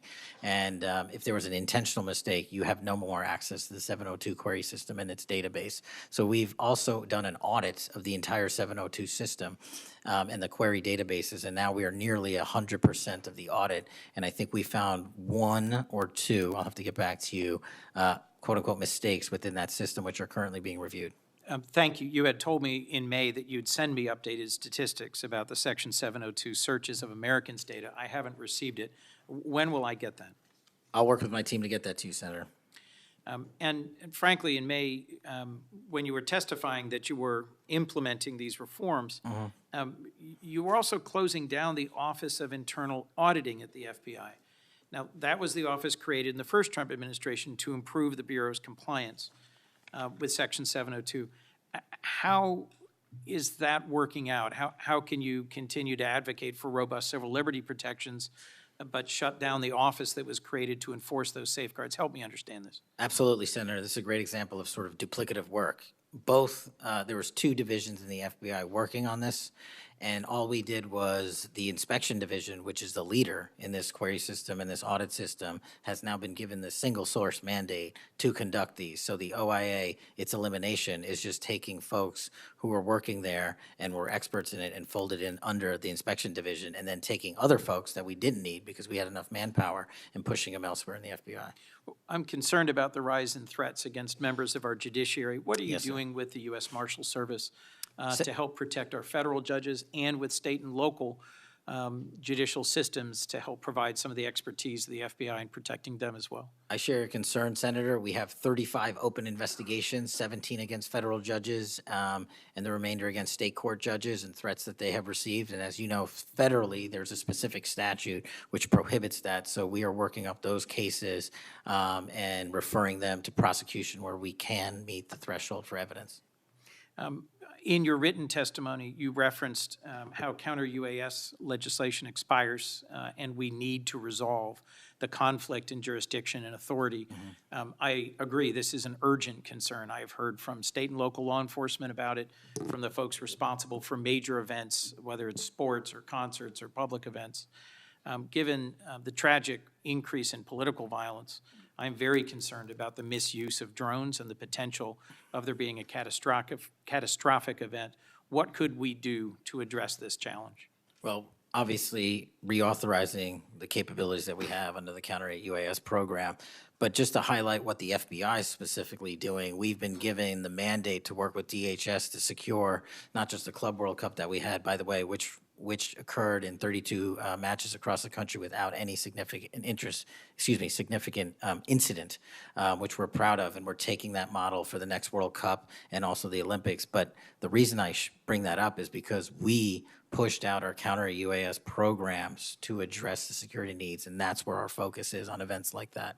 Mr. Director, thank you for your testimony. I look forward to working on actually solving criminal problems and reducing the extent to which what we're going back and forth about is more political and partisan point scoring and more actually solving crimes for the American people. Yes, sir. Senator Kennedy. Mr. Director, you and the FBI, working with state and local law enforcement officials in Utah, have caught the assassin of Mr. Charlie Kirk. Is that right? We have a suspect, yes, sir. And you did that within 48 hours, did you not? 33 hours. 33 hours. Congratulations. We've had other political assassinations. Back in June, an assassin assassinated Representative Melissa Hoffman, Mr. Hoffman, Senator John Hoffman, and Mrs. Hoffman in Minnesota. You and the FBI and Minnesota state and local law enforcement officials caught the assassin within 48 hours, did you not? I believe that timeline's correct, Senator. Congratulations. Sometimes we miss the forest for the trees. Good work.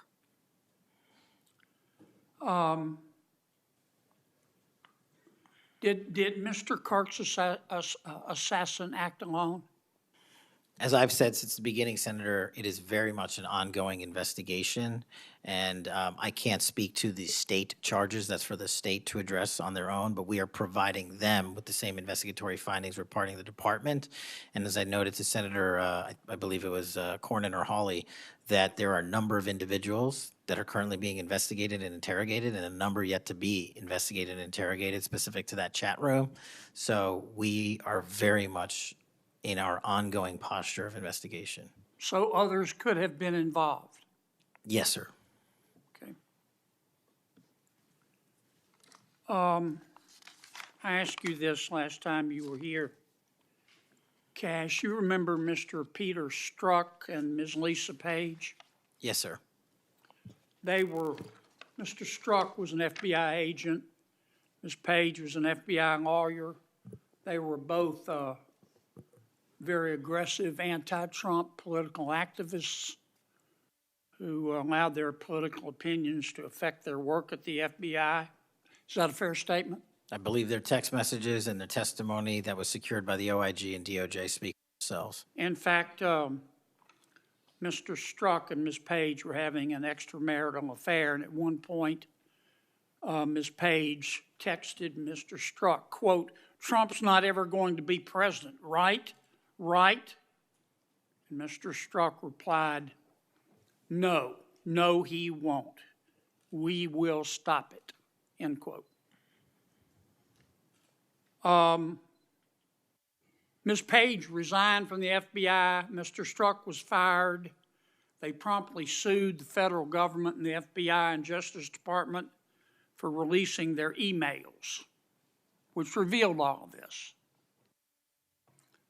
The FBI settled that lawsuit for $1.2 million, gave Mr. Strzok $1.2 million cash, gave Ms. Page, who resigned. She wasn't fired, she resigned, she quit. Gave her $800,000. Who at the FBI made that decision to give them money? That settlement was reached in the Biden administration when my predecessor was the director. Who? Are you saying that Chris Wray did? The only people that can decide that settlement are the Attorney General in conjunction with the director and the administration. Okay, so you're telling me that Attorney General Garland and Director Wray decided to give them the money? Is Yes, that sir. right? Yes, sir. Okay. Now, when you took over the FBI, did you find instances of where, under the Biden administration, the FBI had weaponized the agency to push the political beliefs of President Biden? Sorry, the last part? When you took over the FBI, did you find instances of where the Biden administration had politicized the FBI to prosecute its political agenda? Well, I won't speak for other people. Haven't been a target of that weaponization, haven't been a staffer on the House Intelligence Committee, having had the Justice Department weaponized against me for making the findings and leading the investigation of Russiagate. I know what that feels like, and that's why as the FBI director, I'm committed to not ever have that ever happen again, but I'm also committed to fully investigating what was done, and that matter is still ongoing. So I assume, I take it your answer is yes. Yes, sir. And you're firing those people, is that right? Anyone that politicizes their job at the FBI will not work at the FBI. Okay. You've heard some of my colleagues either implicitly or otherwise suggest that you have politicized the FBI to prosecute the political beliefs of President Trump. Is that true?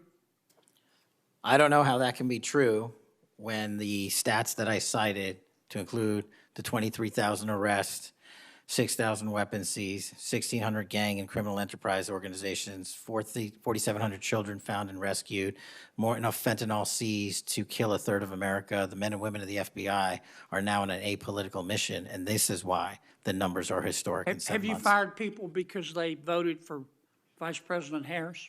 I don't ask people who they vote for, and neither does the FBI. Okay. But you've given people polygraphs, have you not? Many people in the FBI take polys. The FBI does that all the time. Yes, sir. Does it not? Yes, For sir. a long time, is that correct? Decades. All right. I want to ask you about the Epstein files. Have you seen the Epstein files? I have not reviewed the entirety of it myself, but a good amount. Would it be fair to say that Mr. Epstein trafficked young women, including, in some instances, minors, for sex to himself? That was specifically the allegations in the 2018 indictment in the Southern District of New York. Okay. Who else did he traffic these young women to?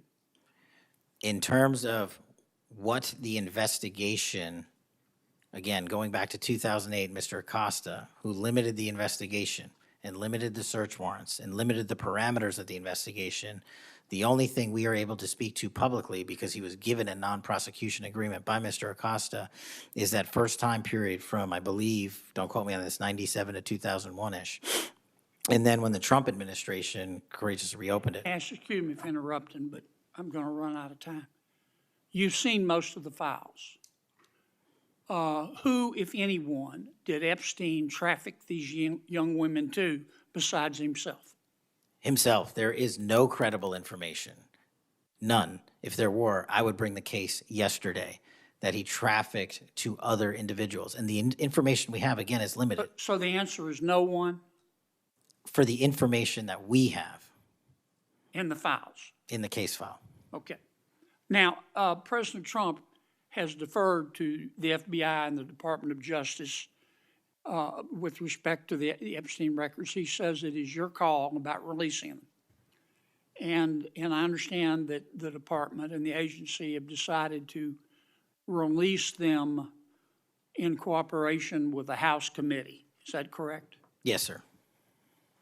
So you're releasing them a little bit at a time. Is that correct?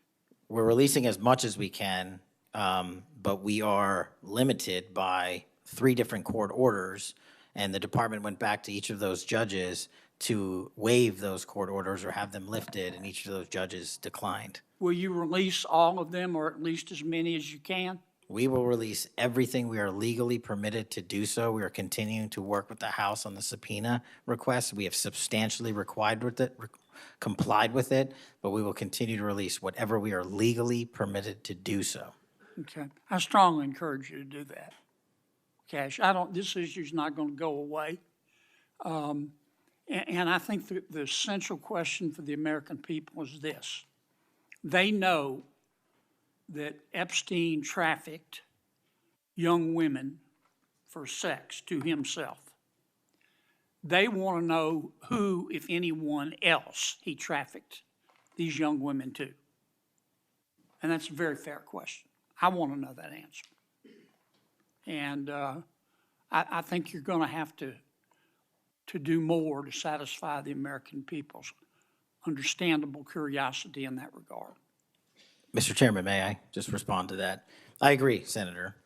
And what we have done, and just to remind folks, the Epstein case files existed in the 2 prior administrations, in the Obama administration and the Biden administration, and they didn't release anything. And there was President Trump in the first administration that renewed charges against Mr. Epstein. And I know it's a little complicated to understand, but what exists in the Epstein case files was a direct result of the limited search warrants from 2006 and 7, which hamstrung future investigations because of the non-prosecution agreement. And multiple administrations had the opportunity to look at the entirety of that case file and recommend prosecutions against anyone that was trafficked under Mr. Epstein and anyone that participated in that trafficking. And the only person to bring charges was the prior administration against Mr. Epstein. Now, I am not saying that others were not trafficked and others were not involved. What I am telling you is that based on the information we have, and we have continuously and publicly asked for the public to come forward with more information. If there is, we'll look at it. But based on credible information, we have released all credible information, and the information that the Department of Justice and the FBI never releases is information on investigations that are not credible. And we don't release the names of victims who weren't credible, but in the same time, we don't release the names of victims who were credible. And so that's by law. And so the information we are releasing now is historic, and it is also to the maximum capacity that the law allows. And I know that's not going to satisfy many, many, many people, but if they wanted it done right, then the investigation from its origination should have been done right, and he should not have been given a get-out-of-jail-free card to do jail on the weekends for 12 hours a day, and he should have been investigated fully for the entirety of his crime and criminal enterprise, not just from 1997 to 2001. Senator Blumenthal. Thank you, Thanks, Mr. Patel. Thank you, Mr. Chairman. Director Patel, thank you for being here today.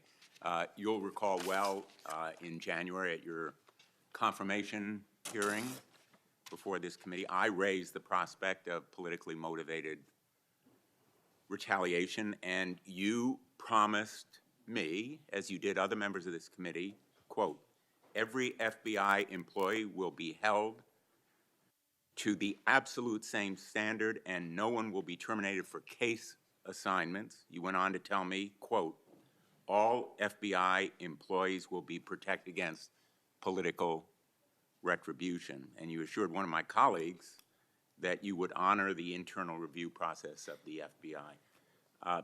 I'm not going to mince words. You lied to us. In the short time that you've been FBI director, you've presided over a rash of retaliatory firings. 3 FBI agents have recently sued you. They are FBI agents with 60 years between them of distinguished service, rescuing hostages, saving kids from predators, dismantling drug cartels, and their allegations, their civil allegations, are a searing indictment of your tenure as FBI director. But it's not just those 3.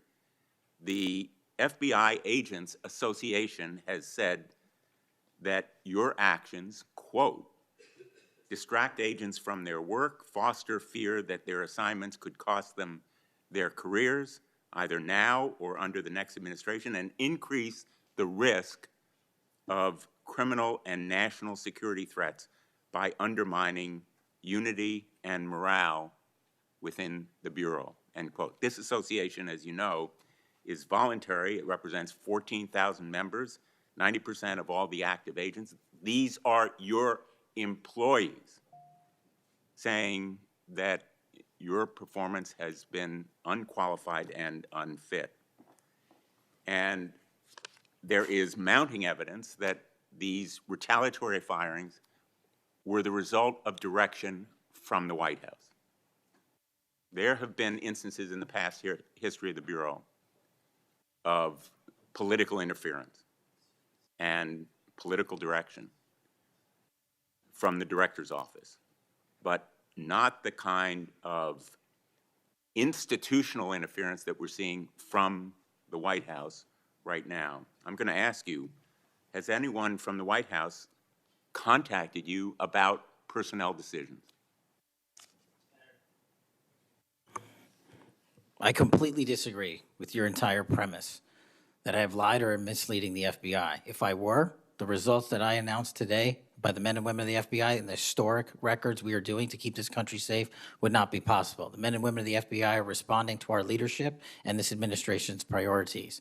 The only way people get terminated at the FBI is if they fail to meet the muster of the job and their duties, and that is where I will leave it. And you accusing me of lying is something I don't take lightly, but I'm not going to get into a tit for tat with you. Well, let me just ask you to answer my question. Has anyone from the White House contacted you about personnel decisions? Generally speaking, we always discuss with the White House, OMB, during the budget process, how many personnel we need, who we need where. Answer is yes. For budgetary purposes and You've been directed to fire people, agents, because they participated in investigations of the president. I don't receive directions to do that. Has anyone I make the suggested it? decisions. Has anyone asked you to do it? The best information is, yes, you've taken suggestions and direction from the White House in firing qualified agents. Any termination at the FBI was a decision that I made based on the evidence that I have as a director of the FBI, and it's my job, and I'm not going to shy away from it. And as you stated, those are allegations, and that is an ongoing litigation. So they'll have their day in court, so will we.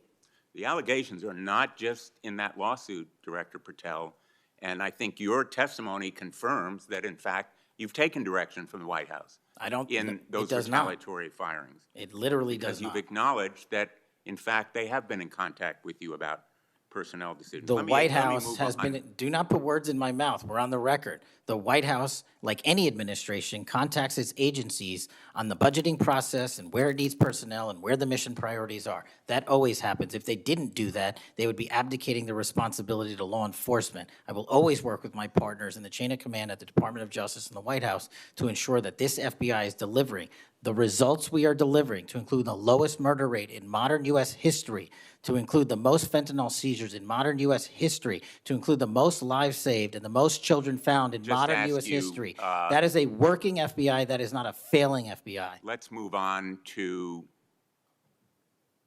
a related area. In White House discussions, have you been asked or directed by the White House or others to engage in a crackdown on political groups or organizations, nonprofits, after the murder of Charlie Kirk? To direct at political organizations? No. I've been asked by my chain of command to properly root out criminal activity wherever it is in whatever investigation we are conducting, and that's what we're doing. Have those distinctions about whom you're going to target been based on direction from the White House? Nobody gives me a list on who to target. My targeting list is from the men and women at the FBI. Have you talked about investigating certain groups, nonprofits, or foundations or institutions? Whatever those investigations are, they're ongoing, and I'm not going to get into those. Have you used polygraphs to determine loyalty of agents? No. Have you committed that you will respect the First Amendment rights of agents? I have wildly committed to respecting the First Amendment rights of agents, but at the FBI, you have to balance your First Amendment rights with your mission. Have you imposed any sort of loyalty test in the course of using polygraphs or in any of the other personnel decisions? Polygraphs have been utilized at the FBI for decades. They will continue to be utilized in the fashion by the professionals that administer them. Have you asked, under the polygraph test, about individuals' loyalty or about their voting records or any kind of past statement? Just to make it abundantly clear, I don't tell the professionals how to conduct polygraphs or what questions to ask. They make those decisions. And I, as the director of the FBI, never ask anyone who they voted for. Have you investigated donors to a political party simply because they are donors? Simply based on that fact alone, no. Have you investigated donors for another reason? Many donors may be involved in criminal enterprises and criminal activities, and those individuals will be investigated. Can you commit to make public the Epstein files that so far have not been released if this committee is able to review them on a classified basis? I think this is an important distinction. The Epstein case file is not classified, to my understanding. So we are providing what we legally can, and we are going to give Congress what we are legally permitted to do so to the maximum extent of the law. Will you enable the chairman and the ranking member to review them on a classified basis? That doesn't make any sense. If the material in the Epstein file is not classified, there is no basis for a Well, it classified would review. protect the confidentiality of them if they were able to review them on a classified basis. If anyone in this room can get the multiple district court judges to lift their court protective orders in the ceilings, we will happily provide you with more information. Are you in favor of merging the DEA and the ATF? That's not something for me to comment on. Well, those agencies work with you, don't they? With me, not for me. Are you in favor of orienting the FBI toward a national police function as opposed to the enforcement of federal law? The FBI does enforce federal law across the country. That's what we do. But isn't it a fact that you have told the leadership of the FBI that you view it as moving toward a local and state police function?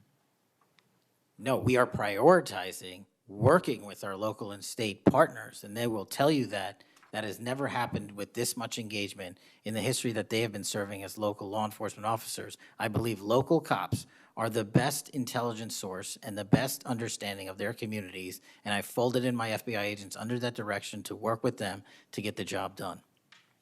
Thank you, Mr. Chairman. For the fourth time today, I want to remind people that my oversight has made clear that Director Ray's FBI was politicized. I've released a trove of records to prove it, not only today, but in past days. I've also said some FBI personnel who have been fired retaliated against my whistleblowers, and I don't remember my Democratic colleagues defending my whistleblowers when their careers were ruined. Senator Schmidt. Thank you, Mr. Chairman. Before I get into the thrust of my comments and questions, Director, I want to thank you in our meetings prior to your confirmation, during your confirmation. We talked about your desire to get more agents out into the field, out of Washington, and take on violent crime. And you fulfilled that. St. Louis received the largest permanent per capita infusion of FBI agents anywhere in the country. And I know it's not only an isolated event, but we certainly appreciate your honoring your commitment to do that. And I know there's a lot of great opportunities ahead to take on violent crime, which you've highlighted many of the successes in your introductory comments. It's obviously no secret that this hearing takes place in the wake of a horrific American tragedy, the assassination of Charlie Kirk. For those of us who knew him, I know you did too. It's still sort of difficult to put into words what a tragic loss that is, not just for his family, but for our country, for free speech, for a belief that we can have a free exchange of ideas. And he was quite literally shot in the throat in an attempt to silence him and take his life. And so you have this task now of this investigation. There's been an arrest. But I think that we face an even larger crisis that law enforcement alone can't tackle alone. It's a crisis that has culminated in the assassination of Charlie. But it doesn't end there. It's I think every bit present right now, and the challenge is greater than quite frankly, I would have imagined. Seeing some of the comments that have taken place after the assassination, and something that I think as a country we have to reckon with. And it's something deeper, much deeper than a rejection of law and order or the norms of civil society. We've entered a very dangerous time, I think, in our country. And that should be clear to everyone. Political violence is a sign of a deep and corrosive sickness in any society. But in America today, the problem is just not political violence in the abstract. It is the specific kind of political violence which is overwhelmingly driven by a specific set of actors and groups. None of this emerged out of thin air. Over the past week, leaders from across the political spectrum have come out and forcefully condemned Charlie's murder and political violence more broadly. For that, we're all very grateful. We should be grateful. There have been calls to unite and come together in the wake of Charlie's murder, and I want to do that. I do. Someday I pray that we can be united as a country again and go forward together as a one people and under one flag, but we are not united. Upstream from the dehumanization and demonizing political violence and rhetoric tearing apart our country is a divide on how we view America and Americans. Is America good? Is America evil? Is there something inherently special about Western civilization, or is this 2,000-year project rotten to the core? And if it is something worth fighting for, which I believe, how do we do it? With words and ideas like Charlie did, or with firebombs and assassins' bullets? Political violence is always wrong. Period, full stop. It doesn't matter which side, in the name of any ideology or cause, it's wrong. But in America today, political violence is not a problem that falls equally upon both sides. We have to be honest about this. We must reject an attempt to paint it as some kind of random phenomenon with no particular creed or ideology, a kind of spontaneous insanity which takes place outside of any broader social context and has no pattern at all. That's wrong. So free speech, yes. Political violence, no. But we have to be honest about what's happening. Already, we're hearing people talk about Charlie's assassination in those terms. We're told that we can't possibly know what drove a killer to plan and carry out a murder of the most prominent conservative activist in America. But that's a lie. We do know. The facts are plain and clear, and we have to speak truth in this moment, or there's no other side of the mountain. The vast majority of Americans are against political violence, but there is a vocal, active minority that encourages and celebrates it, and that minority is overwhelmingly on the left. Just last week, a YouGov poll found that a full 25% of those people who describe themselves as very liberal say it can be justified for citizens to use violence to achieve political goals. Less than 3% of very conservative Americans say the same. That's too many. That is 3% too many. But we are lying if we think that this is a both sides thing. It's not. We have to confront it. And you're going to have an important job of rooting out these terrorists. This is an ideology that runs very deep. The numbers are virtually identical to the ones I just noted when it comes to whether or not it's okay to celebrate the deaths of people whom we disagree with. And while large majorities in both parties were opposed to celebrating political violence, Democrats overall were nearly twice as likely as Republicans to believe that it is usually or always acceptable to celebrate the death of a public figure they oppose. What in the hell is going on? Earlier this year, a poll found that more than 55% of people on the left believed that it would be at least somewhat justified to murder Donald Trump. These are not just some abstractions on a page. These are our fellow citizens. How can we come together with people who believe these things? We've all seen the flood of posts on social media over the past week, not just a fringe few, but thousands upon thousands of people gleefully celebrating a father of two young children getting gunned down in broad daylight. I wish I wouldn't have seen that video. I wish my kids would not have seen that video. Blue Sky, the left-wing alternative to X, was so overwhelmed with these posts that the platform was forced to issue a statement warning its users to stop glorifying the murder. And it wasn't just random social media trolls. It was journalists, elite college professors, and even politicians, all but saying Charlie's assassination was justified because of what he thought, because of what he said. We saw the flood of hit pieces, the most powerful media outlets in the nation dishonestly attacking and villainizing Charlie for the most vicious possible terms. How can you ask us to unite under that? There can be no unity between good and evil. Somebody has to win this thing. And as a country, we have to absolutely reject it. And don't tell me it's both sides. It didn't happen in a vacuum. Over the past decade, we've seen an explosion of political violence, not just one-off lone wolf attacks, but organized, systemic political violence at a mass scale. It is not organic.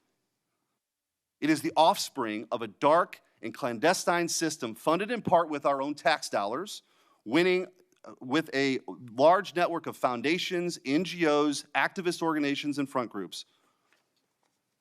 This system lurks behind every radical leftist movement in our nation today. The George Soros empire has financed a vast ecosystem of radicals, all working together, dropping off bricks at riots to unleash a tidal wave of violently anarchists on our streets and to prop it up in an army of researchers and experts and journalists and propagandists who downplay the political violence. What he's doing is serious. I'm going to ask you, because I don't have a ton of time, The opposite of what we should be doing as a committee. and I would point out, we've heard years of the left, their loudest voices calling anyone on the right extremist MAGA Republicans, fascists, Nazis, an existential threat to democracy. Check yourself.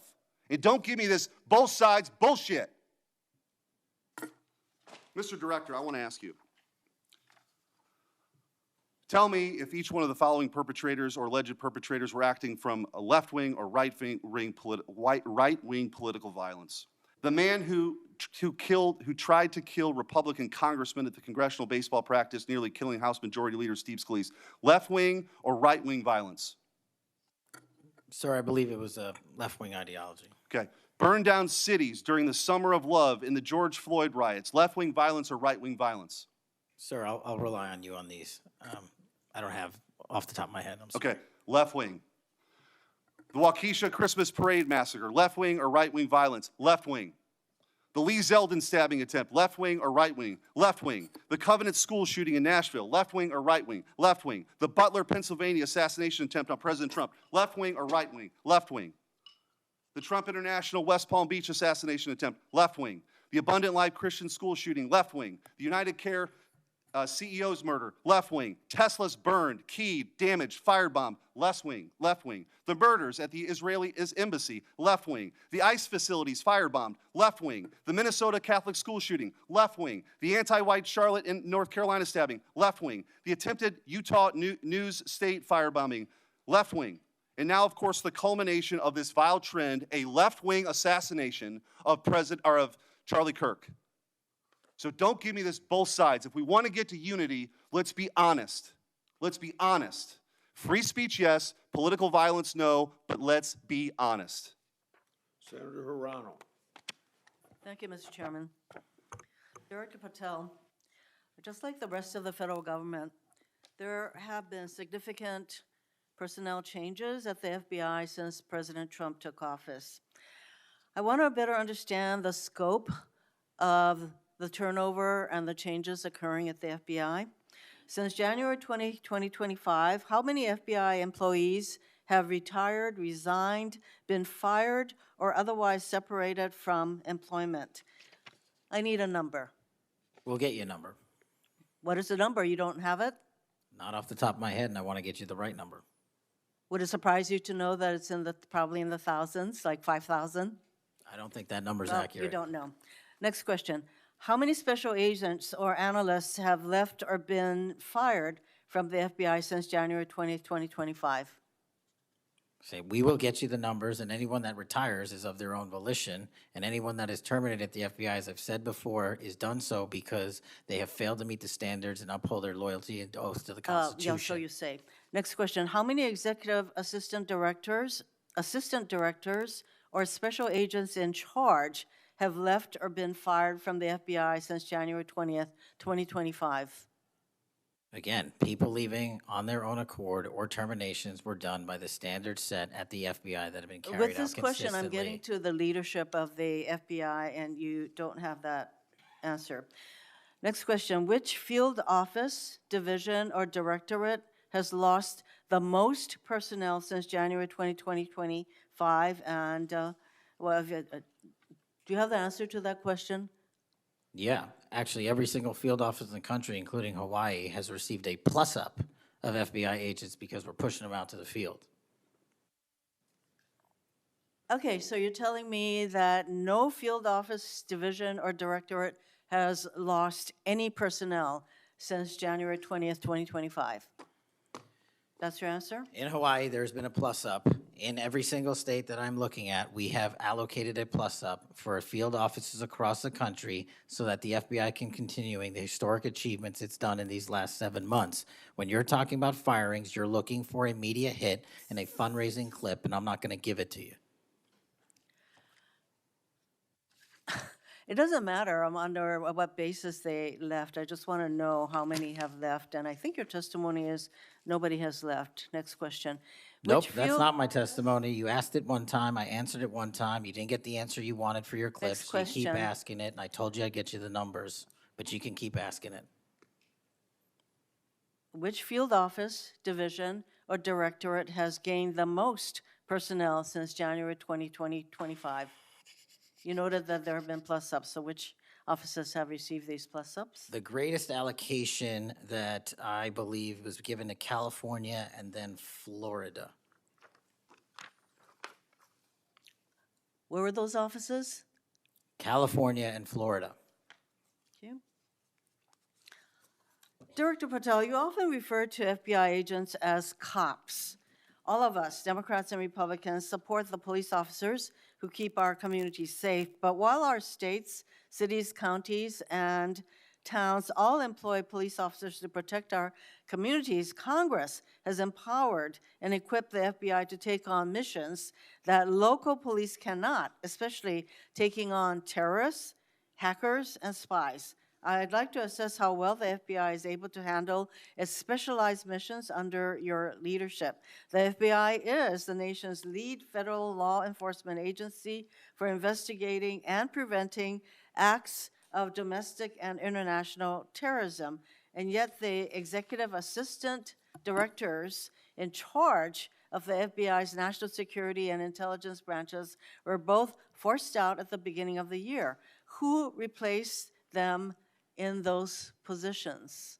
Excellent qualified personnel to lead the mission of arresting 23,000 violent criminals this year alone. That's twice as many as before. The people who took the places of I'm not going to give you any names so you can attack them. Why not?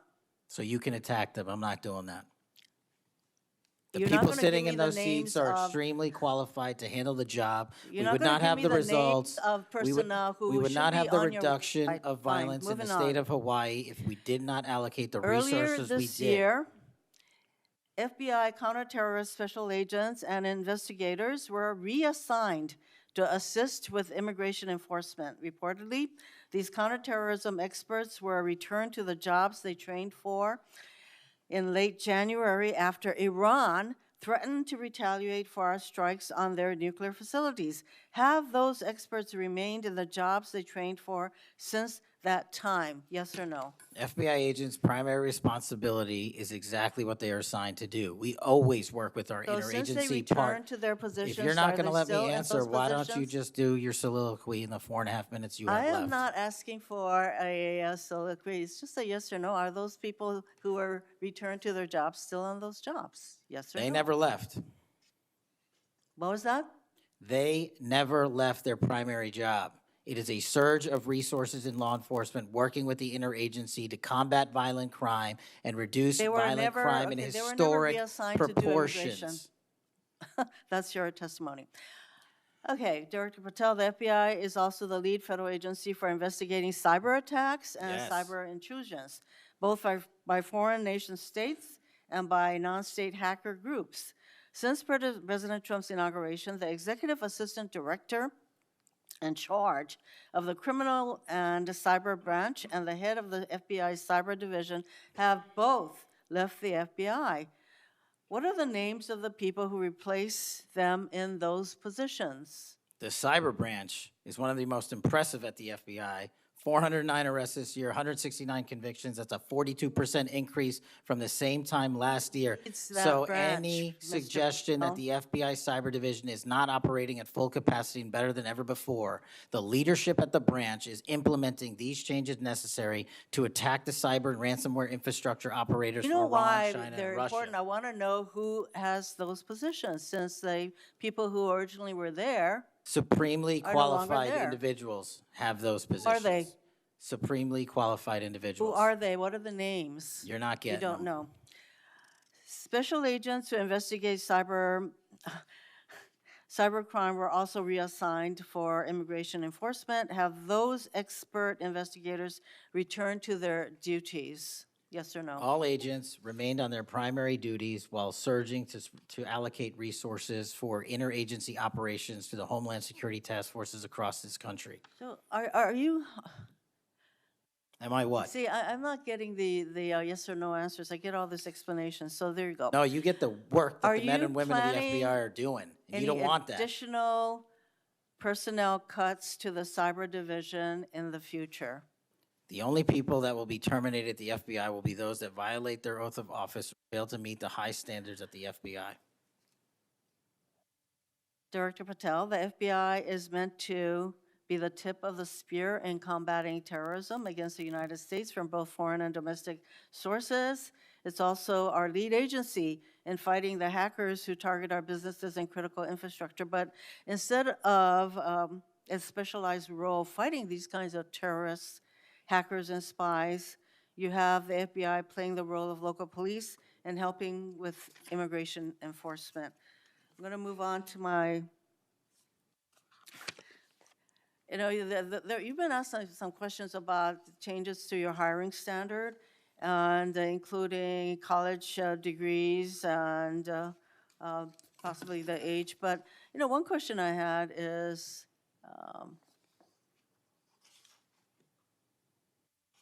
that you are now requiring applicants to be able to do a certain kind of pull-ups, which a lot of women cannot because of physiological differences. Are you requiring these kinds of pull-ups? We are requiring a physical program at BFTC at Quantico because FBI agents carrying guns in the field have to chase down bad guys and do really hard work. The physical fitness standards of those agents So are are being you requiring appropriately these assessed. kinds of pull-ups? We are requiring everybody to pass the 1811 standards at BFTC. If you want to chase down a bad guy Excuse me. and put the him in reason I handcuffs, you ask- better be able to do a pull-up. The reason I ask is that there are concerns about whether or not being able to do these kinds of harsh pull-ups is really required of FBI agents. Doing Anyway, one pull-up Mr. is not Patel, harsh, I and there are am always gravely medical concerned. exemptions to that. I am gravely concerned by the state of the FBI under your control. And in fact, you are willing to take a cut in your agency of almost $500 million.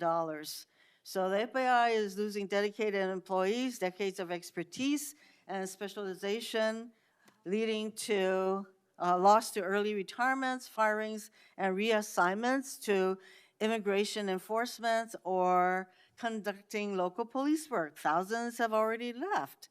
For as long as you remain as the head of the FBI, I fear the number of departures and summary firings will continue to grow.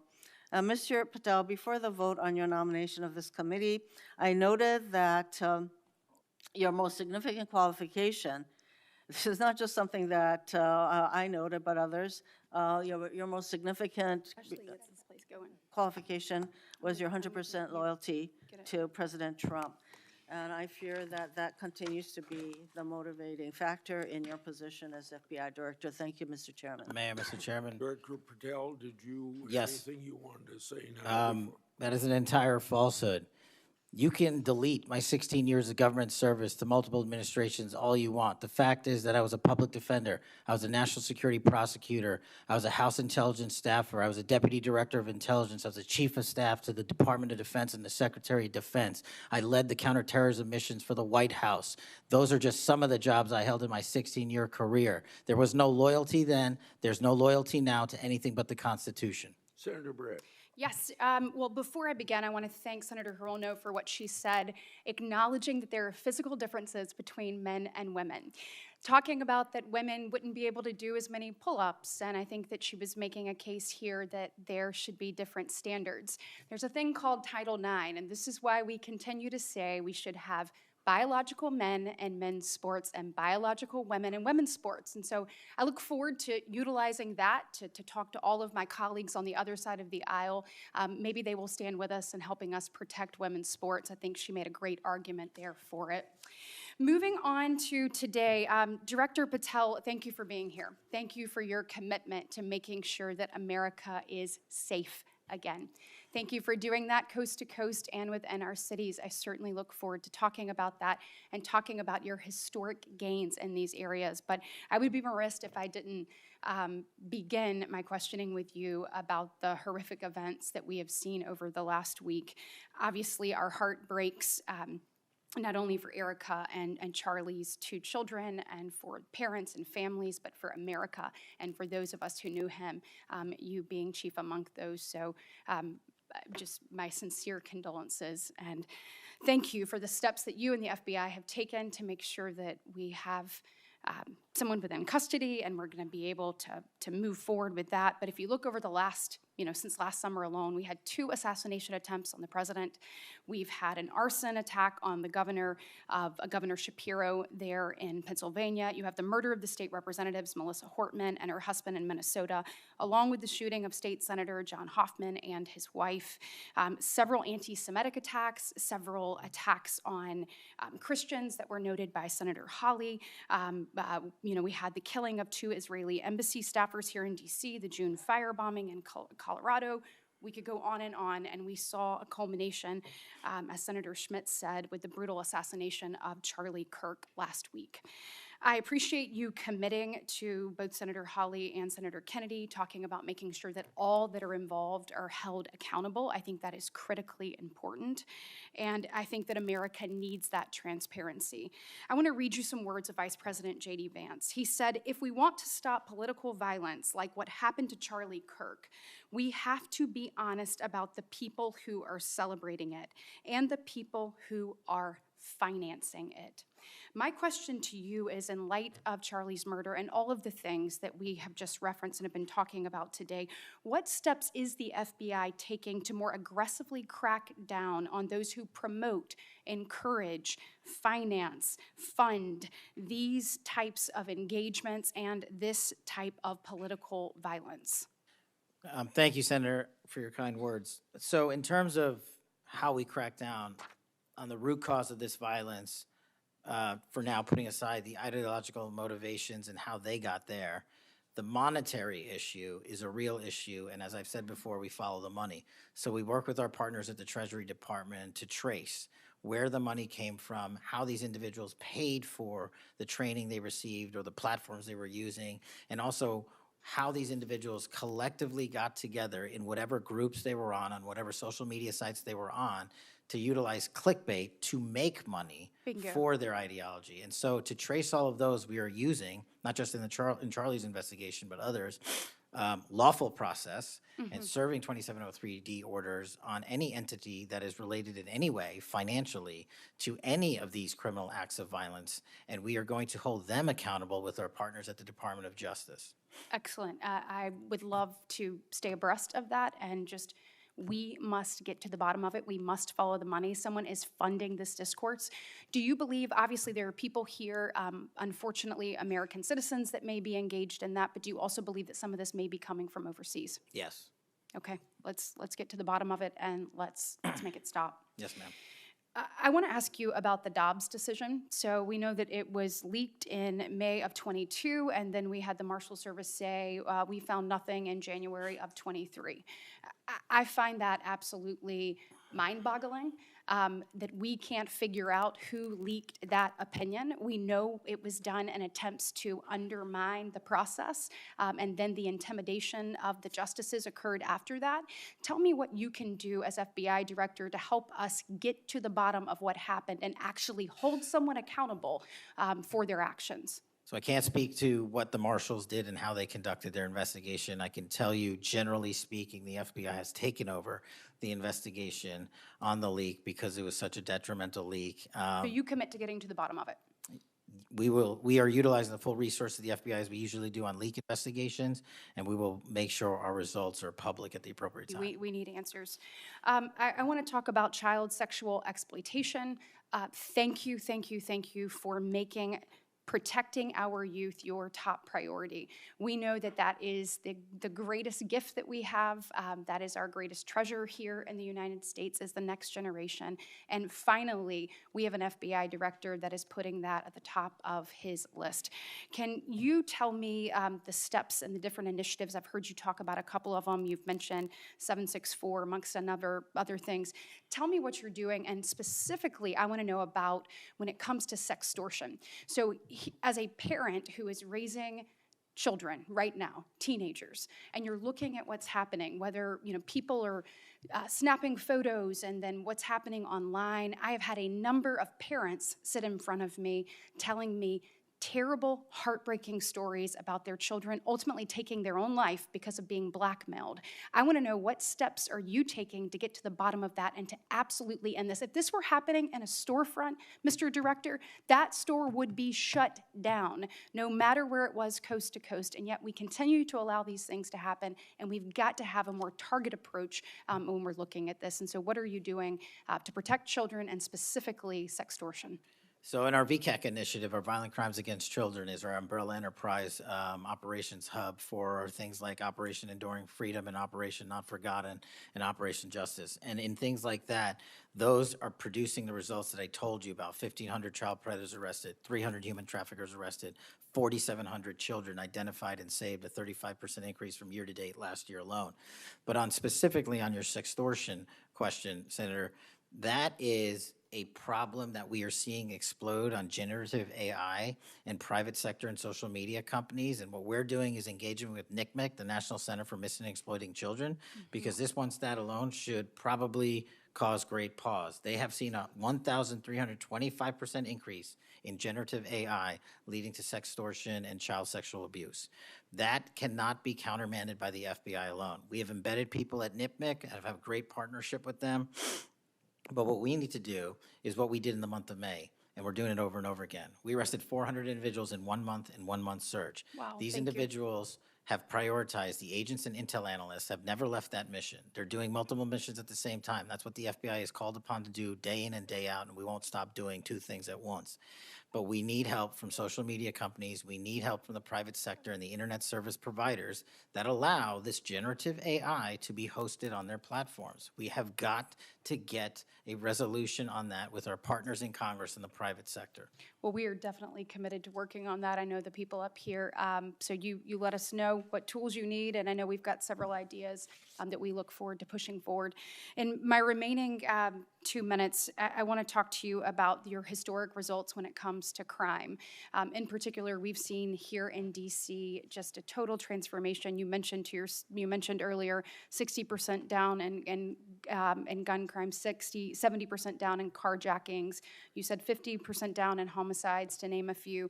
We have a success story, and we appreciate President Trump's leadership on all of this. We have a success story in Alabama where the Alabama Law Enforcement Agency, so ALEA, they just marked their 1-year anniversary of the Metro Area Crime Suppression Unit.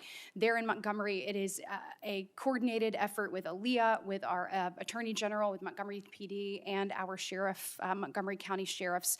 They've seen a 30% drop in violent crime and a 19% drop in overall crime. So it is actually producing results. It's this type of interagency connectivity that I think ultimately is going to lead us to safer cities and safer streets. I know that you are committed to that, committed to working with your partners. You said earlier you've elevated sheriffs and police officers there to the 7th floor. Thank you for doing that. I am grateful for the men and women of Alabama in uniform that have made this happen, and want to know, how is the FBI working to collaborate in these types of ways across our country to make sure that we have even greater success stories to tell? Well, the collaboration's happening at our Redstone Arsenal in Alabama. We bring 4,000 students through our Redstone Arsenal for training every year. In terms of our future plans, in the next few years, we will bring 13,000 students a year through Alabama's Redstone Arsenal. And by students, I mean FBI employees, I mean sheriffs, I mean police chiefs, I mean cops, I mean intel analysts, because that is their future gem of how we're going to train local law enforcement. And we're so thankful for the dedication of resources to that facility. And I encourage everyone to go down there and take a look, because if you want to see where the FBI is going and how we're going to train the future, it's happening at Quantico and Redstone. We are very proud of it, and thank you so much for your leadership. Senator Booker. Thank you, Mr. Chairman. Mr. Patel, I want to start off where we left off last time. I asked you whether you had any knowledge or discussions about removing FBI officials and installing political personnel before you were confirmed to that position. And I wonder, did you then understand or have conversations with the White House about the intentions to do so? Before I was confirmed, Yes, sir. did I have discussions with the White House to remove FBI personnel? Yes. No. So you're saying that you had no discussions with the White House before you were in the position about the removal of any personnel from the agency?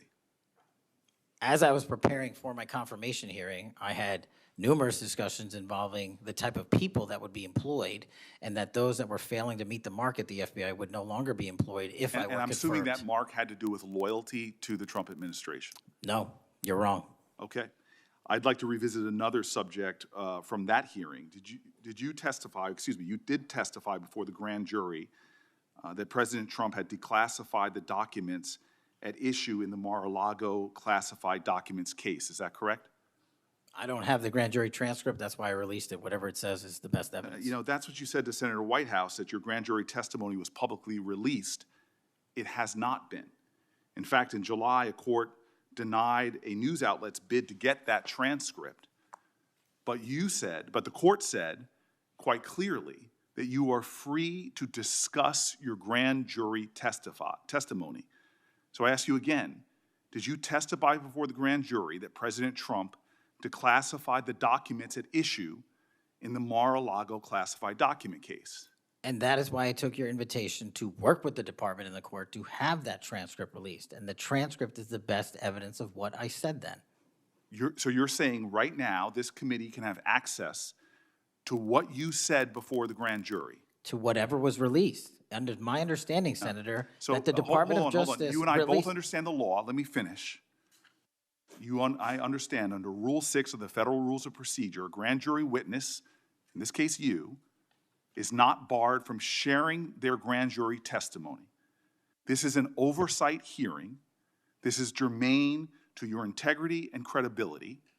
You know right now whether or not you testified that President Trump declassified the documents at issue in the Mar-a-Lago classified documents case.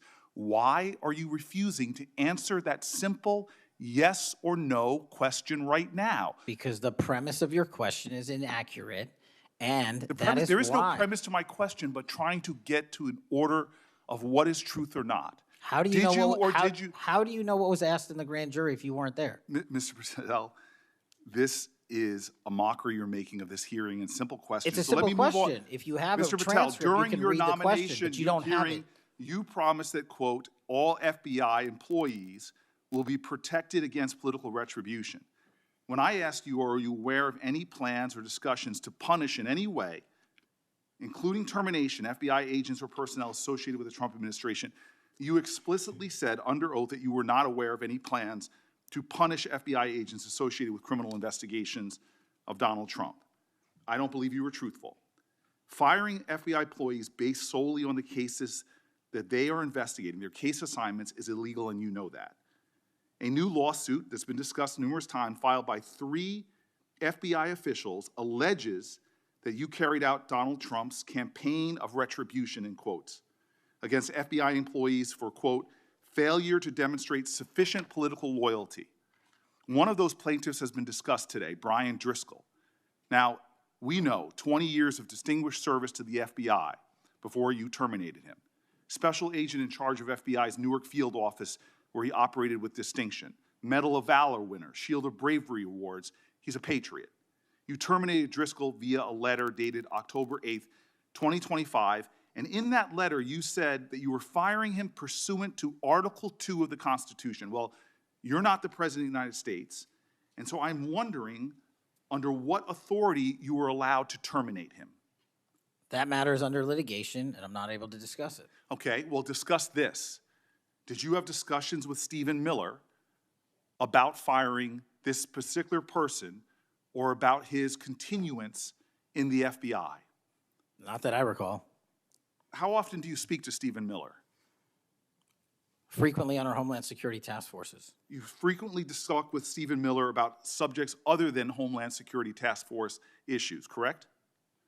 I frequently talk to Mr. Miller about Homeland Security task forces. Has Stephen Miller ever given you his opinions on how to run your agency?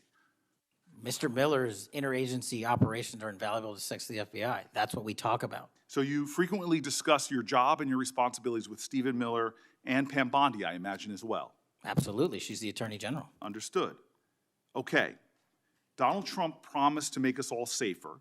You have pushed out senior FBI agents with decades of knowledge and experience. In fact, this is the first time in FBI history that neither the director nor the deputy director have any experience with the FBI. You've shifted the agency's priorities primarily to pursuing Donald Trump's immigration enforcement agenda. According to ICE data, the Cato Institute, which is a conservative think tank, found that 20% of all agents have been diverted from their work to assist ICE immigration enforcement. 20%. Part of this operation is the work of masked law enforcement who jump out of cars, snatch people off streets at churches, schools, and their jobs and hospitals. Have there been any FBI agents who investigate crimes against children that have been assigned to immigration enforcement, yes or no? The premise of what you say is entirely Have there been false. any FBI agents who investigate no. foreign domestic terrorism? You don't get to say America is not safer under this leadership. I am not saying America that. is You're safer because of the work of the FBI. You're making a presumption of premise. 4,700 children. Sir, we have seen you 6,000 weapons and you are not 23,000 violent felons have that been FBI arrested. agents who investigate human trafficking have been reassigned to immigration enforcement. You are not denying that FBI agents who are on the task force that fight against Russian oligarchs have not been reassigned. Public Correction Squad reassigned. People who defend us, defend children reassigned. You're not denying that. I've seen you FBI time and agents time don't again get reassigned. attack my colleagues' premises of questions as a way to not answer the question. So let me end with this. I believe you have made our country weaker and less safe. I believe that we are more vulnerable to a major event, and I pray to God it doesn't happen. You've gutted the Bureau of Institutional Knowledge and Expertise. You fired or pushed out seasoned FBI officials, many with more than 20 years of experience, and were working on cases that were critical. You've been purging thousands of serious law enforcement officials who spent their careers keeping us safe, only to lower hiring standards in order to find anyone to replace them. And shockingly, you admitted in this hearing to Senator Coons that it would take 14 years to fill the vacancies at your agency. Many are the result of your purge. 20% of FBI agents are doing low-level immigration enforcement instead of their mission-critical work. You've disbanded entire task forces that stop election interference, foreign influence, public corruption. And who benefits from this? Well, corrupt people benefit from it. Criminals benefit from it. Vladimir Putin benefits from it. And it really makes me wonder who you're looking out for. It makes me think we can't trust you as a nation. You swear to release the Epstein files, but now you're withholding the Epstein files. You claim that you have a suspect in a serious assassination. Whoops, then you don't have a suspect. You know nothing about plans to remove FBI agents, yet you're directly involved in those plans. In the words of an ex-FBI official, you are overseeing, and I quote, generational destruction of the nation's premier law enforcement agency. Mr. Patel, in just 8 months, you have assaulted the institutional integrity of the FBI. But I know FBI field agents. I've worked with them in Newark. No matter how truly bad you are, you can't undermine the legacy of agents who fight every day to keep us safe, but you can tarnish the integrity of the agency and undermine the agency's capacity. I believe you're failing as a leader, and that your failure does have serious implications for the safety and security of Americans and our families. We're more vulnerable to domestic and foreign attack because of your failures of leadership. I don't think you're fit to hand the Bureau, but here's the thing, Mr. Patel. I think you're not going to be around long. I think this might be your last oversight hearing. Because as much as you supplicate yourself to the will of Donald Trump and not the Constitution of the United States of America, Donald Trump has shown us in his first term and in this term, he is not loyal to people like you. He will cut you loose. This may be the last time I have a hearing with you because I don't think you're long for your job. But I'm going to tell you this. I pray for you. I pray for you that you can step up and defend your oath, defend the Constitution, and do a much better job of defending this country. Thank you, Mr. Chairman. Do you want to say anything? Yes, at sir. this point? That rant of false information does not bring this country together. If you want to work on bringing this country, it's my time, not yours. My God. If you want to talk about dividing this country, it is my I follow time. you on your social media posts, that It is tears my this country time apart. to There address should be a your unifying- falsehoods. Oh, You sir, are an you can try embarrassment all to the you division want in this to country. not Senator, take it is my responsibility time. for what You you had have your said. time. Sir, you're Your making a time is mockery of this over. committee. Sir, you don't tell me my time is over. You The know how people far of New we've Jersey come tell me since what my Utah? time is. Senator- You can't lecture me. You can tell me Sir, my time's you have- over? You may be the charge of the I'm not FBI, going anywhere. but I am not afraid of you, sir. Mr. Chairman, Not afraid of you. Mr. Chairman, point of order. Senator Booker, I announced at the beginning of this meeting that this back and forth, talking over each other, doesn't work. And I said if that happened, I asked Patel not to respond, and I was going to give him some time after the senator's time was up to respond. And he has the privilege to do that uninterrupted. Mr. So Chairman, go- one point of Go order. ahead, Mr. I've Patel. watched him talk over us, and you've never once criticized him for us not even being able to get our questions out. Well, He has been rude and disrespectful to senator after senator. And when the senators were not giving him a chance to answer, I didn't stop the senator either. Go ahead, Senator. Thank you, Mr. Chairman. If the FBI, under my 7-month leadership, were failing this administration in this country, why do we have 23,000 violent felons arrested this year alone? A double increase from that time last year. Why is it that we have seized 6,000 weapons? Why have we found 1,500 child predators and arrested them? Why have we 300 human traffickers in jail? Why have we found and identified 4,700 children? Why have we seized 1,600 kilograms of fentanyl, enough to kill a third of the American public, a 25% increase alone from last year? 88,000 kilograms of cocaine seized, 7,000 kilograms of meth seized, and that's just on our criminal operations in summer heat. How is it possible that we are taking 8 kilograms off the streets of the cities in New Jersey and preventing the deaths of 607,000 people this year alone, a failure of the FBI and my leadership? How is it that we have counterintelligence arrests already this year exceeding the numbers from the entirety of last year? 33% increase in PRC, 83% in Russia, 60% in the CI space as it relates to Iran, and we haven't even talked about CT, the southern border, the northern border. Before Senator Cruz, I kind of feel like a broken record today. All this interest in FBI termination, yet my colleagues showed no intent or interest in when my whistleblowers suffered retaliation over the past years, particularly the past 4 years. Indeed, one whistleblower has alleged that Brian Driscoll's insubordination, whether an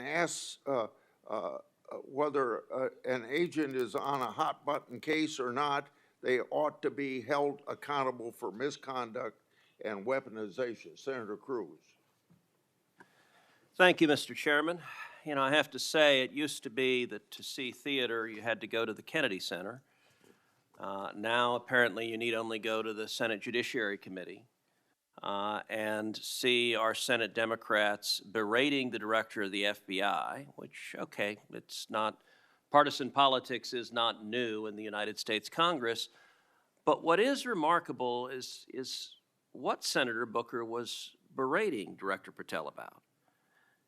He wasn't berating him for failing to do his job, but rather he was furious for Director Patel for successfully doing his job. For 4 years, the Democrats under Joe Biden had an open border that undermined the safety of every single American. They allowed 12 million illegal aliens to come into this country to invade this country, and every single day Americans were murdered, women were raped, children were assaulted by violent criminals that Democrats released. Now, Director Patel, I found Senator Booker's questioning really bizarre. He asked you, have you reassigned FBI agents from human trafficking to immigration issues? Director Patel, are the Mexican cartels that are bringing people illegally into this country engaged in human trafficking? Yes, sir. What the hell does it mean to reassign someone from human trafficking to immigration? The greatest human trafficking in the world has been over the last 4 years at our southern border. It is modern-day slavery that the Democrats still defend. They still defend those open borders. Mr. Patel, he also said, did you reassign FBI agents from protecting children to immigration, how many children have you found that were victimized by the open borders of the previous administration? 4,700. 4,700, and yet oddly, I don't hear a Democrat here saying, gosh, thanks for protecting those kids. 35% increase year-to-date last year.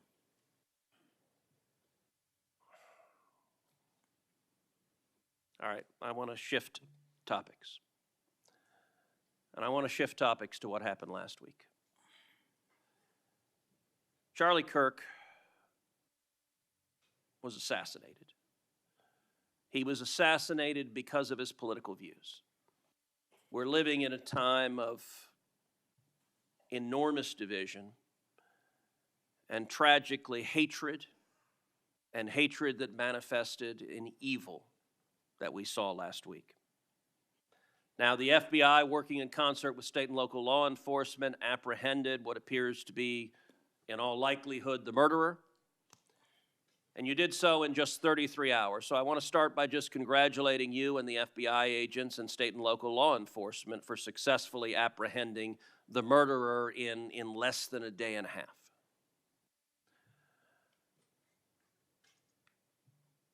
In the wake of that assassination, we have seen far too many people on the left celebrating the assassination. We've seen Democrats, we've seen activists cheering it on. We've seen tragically teachers in high schools, teachers in elementary schools, university professors cheering on the murder of Charlie Kirk. You and I both knew Charlie well. He was a good friend. He was an extraordinary man.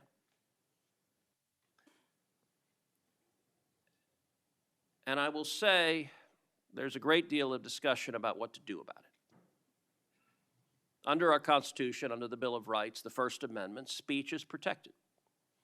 And that's true even for vile speech. Someone can stand up and say the most hateful thing, and it's protected by the First Amendment. Nazis and Klansmen can march in the streets, and even though their speech is bigoted and horrible and racist, the First Amendment protects it. Conduct, however, is not protected by the First Amendment, particularly conduct that is violent. Violent conduct that is threatening others, that is harassing others, that is injuring, or in this case, murdering others, is most assuredly not protected by the First Amendment. And so I would encourage you and the FBI to focus on conduct. Now, speech can guide you to those engaged in conduct, and I will say one question that I have and many have, and I recognize this is an ongoing investigation, so I don't want you to say anything that would compromise the investigation. But what can you tell us at this point about what evidence there exists of other individuals who may have had prior knowledge of this assassin's plans to murder Charlie Kirk on September 10th? Generally speaking, we've interviewed numerous people, family members and friends, including the partner, to provide us with a detailed history of the knowledge he may have had, the suspect may have had prior to.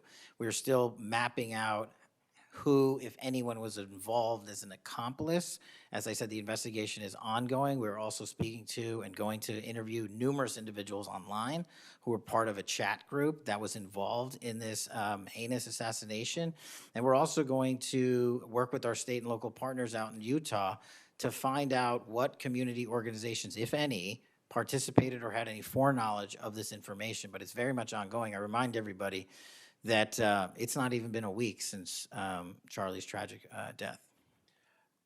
Is it accurate, it's been widely reported that the assassin's roommate was a transgender man who was transitioning to be female, and it's also been reported that they may have been romantic partners. Is that accurate?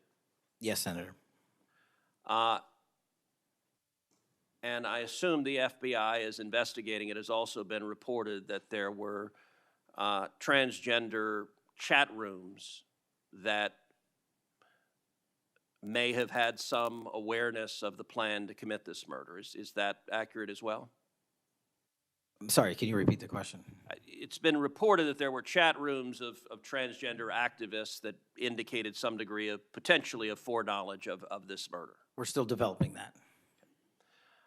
Do you have any information the bullet casings had on them both Antifa and LGBT wording on them? Do you have any indication of the source of those engravings and what inspired them? As to the actual source, we're still developing that. I want to encourage you in the course of this investigation, absolutely go after anyone who aided and abetted. But I want to more broadly encourage you, follow the money. The violence we are seeing is not purely organic. There is, I believe, significant money that is spreading dissension, that is spreading violence. Antifa. Do you believe Antifa is a terrorist organization? I believe Antifa is associated with a lot of violence in this country. As to its designation, I'll leave that to the appropriate authorities. So I would encourage the administration to designate Antifa as a terrorist organization, to go systematically after Antifa. They've committed acts of violence all over the country. And the shell casings have multiple references to slogans that Antifa has popularized. I believe there is considerable money funding it. I would note that I've introduced legislation called the Stop Funders Act. Stop Funders Act would add rioting to the list of predicate offenses under RICO. I believe the money should be tracked and prosecuted under RICO. And both the Antifa and Black Lives Matter riots of a couple of years ago and the pro-open border riots in Los Angeles and other cities of this past year, I believe there was significant money behind those riots. I'm not the only person who noticed at the anti-Semitic protests and violent protests on college campuses that many of the tents all matched. And so I would ask, would it aid your ability to prosecute these matters if Congress passed into law the Stop Funders Act and if rioting was added to the list of predicate offenses for RICO? Yes. Talk to me about the efforts of the FBI to go after the funders of the anti-Semitic protests on college campuses, the pro-open border protests in cities, and potential LGBT violence. Talk to me about the efforts to go after the money of those who are funding and promoting violence. As I've always said, Senator, money doesn't lie, and we've been following the money. And so that's what we're doing, issuing lawful process to organizations involved with criminal activity, because the money's got to come from somewhere, and it has to be funded somehow. So we have extensive investigations ongoing into numerous organizations that are related to violent criminal activity. Cutting off the money will make America much safer, and that is the core job of the FBI, and I thank you for doing your job. Senator Padilla. Thank you, Mr. Chairman. Mr. Chairman, glad to be on this committee and take our responsibility seriously to conduct oversight of the FBI, obviously one of the most critical law enforcement agencies in the country. As Senator Klobuchar and others on this committee have reminded us, the last several months have provided far too many reminders of the political violence crisis in America today and the gun violence crisis in America today, including the tragic killing just last week. Director Patel, this committee takes seriously its not just oversight role, but recognizing the FBI's important role in protecting the public from gun violence while respecting constitutional rights. If you recall, this was a significant subject area of my questioning during your confirmation hearing. The Bureau plays a central role in enforcing federal firearm laws, ensuring the accuracy of background checks and monitoring trends like machine gun conversion devices and lost or stolen firearms. Now, during your confirmation hearing, you pledged that the FBI would enforce firearm laws fully and fairly, consistent with the Second Amendment. Yet we continue to see a sharp rise in lost and stolen firearms reported by federal licensees. Can you point to any measurable enforcement results like arrests, not just arrests, but also prosecutions or task force expansions since you became director? I'll get those to you, Senator. Nothing you can share here today? No, I'll get the full list to you. You came unprepared today to respond to questions which you knew were important going back to your confirmation hearing. Now, the Bureau has warned about the public safety threat posed by machine gun conversion devices, which convert semi-automatic weapons to automatic ones. Can you at least reference what resources you're dedicating to this threat? Absolutely, Senator. Part of tracking ghost guns, as you alluded to, is having a sustainable database, which is hubbed out of our CJIS division in West Virginia. And we've allocated more resources so that FFLs can track and trace firearms that are stolen and make sure they don't get into the population. That's one of my primary concerns, that we don't want stolen weapons anywhere near anything. But the numbers continue to go up as reported by federal licensees. Let me get to my next question on this topic. You previously stated that you hadn't reviewed Fix NICS, a federal law that improves reporting to the National Criminal Background Check System. 8 months into your job, what concrete steps have you taken to ensure that NICS records are complete, accurate, and timely?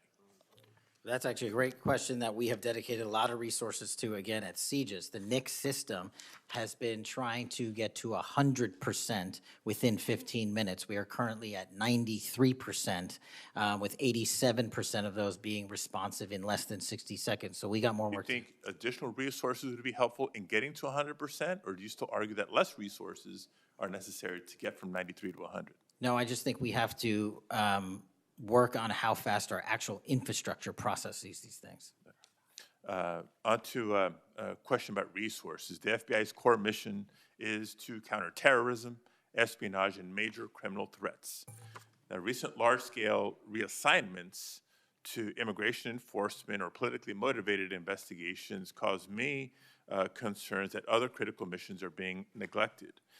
One example, in March of this year, you created a Tesla-related task force and diverted personnel from the domestic terrorism operations section to work on that task force. What risk analysis justified that decision, and do you still consider domestic violent terrorism to be a lower priority? Any form of terrorism, domestic or national, is the highest priority at the FBI. And when you say divert resources away from those missions? I don't believe that's accurate. We did not divert resources away. When cars were exploding and people were being set on fire, I directed resources to address it. Well, then I'll suggest in your follow-up, and we can make this more explicit in our questions for the record, that you provide the accurate information about the diversion of resources. Because, again, when I understand that you authorize large-scale agent reassignments from counterintelligence and cybercrime to not just immigration cases, but others, it has an impact on the other priorities like nation-state threats and ransomware investigations. Moving on to a different subject area. Safeguarding our elections is a core FBI responsibility. The public needs confidence that election security work is driven by facts and free from political influence. Mr. Director, do you agree with Attorney General Bondi's decision to disband the FBI Foreign Influence Task Force?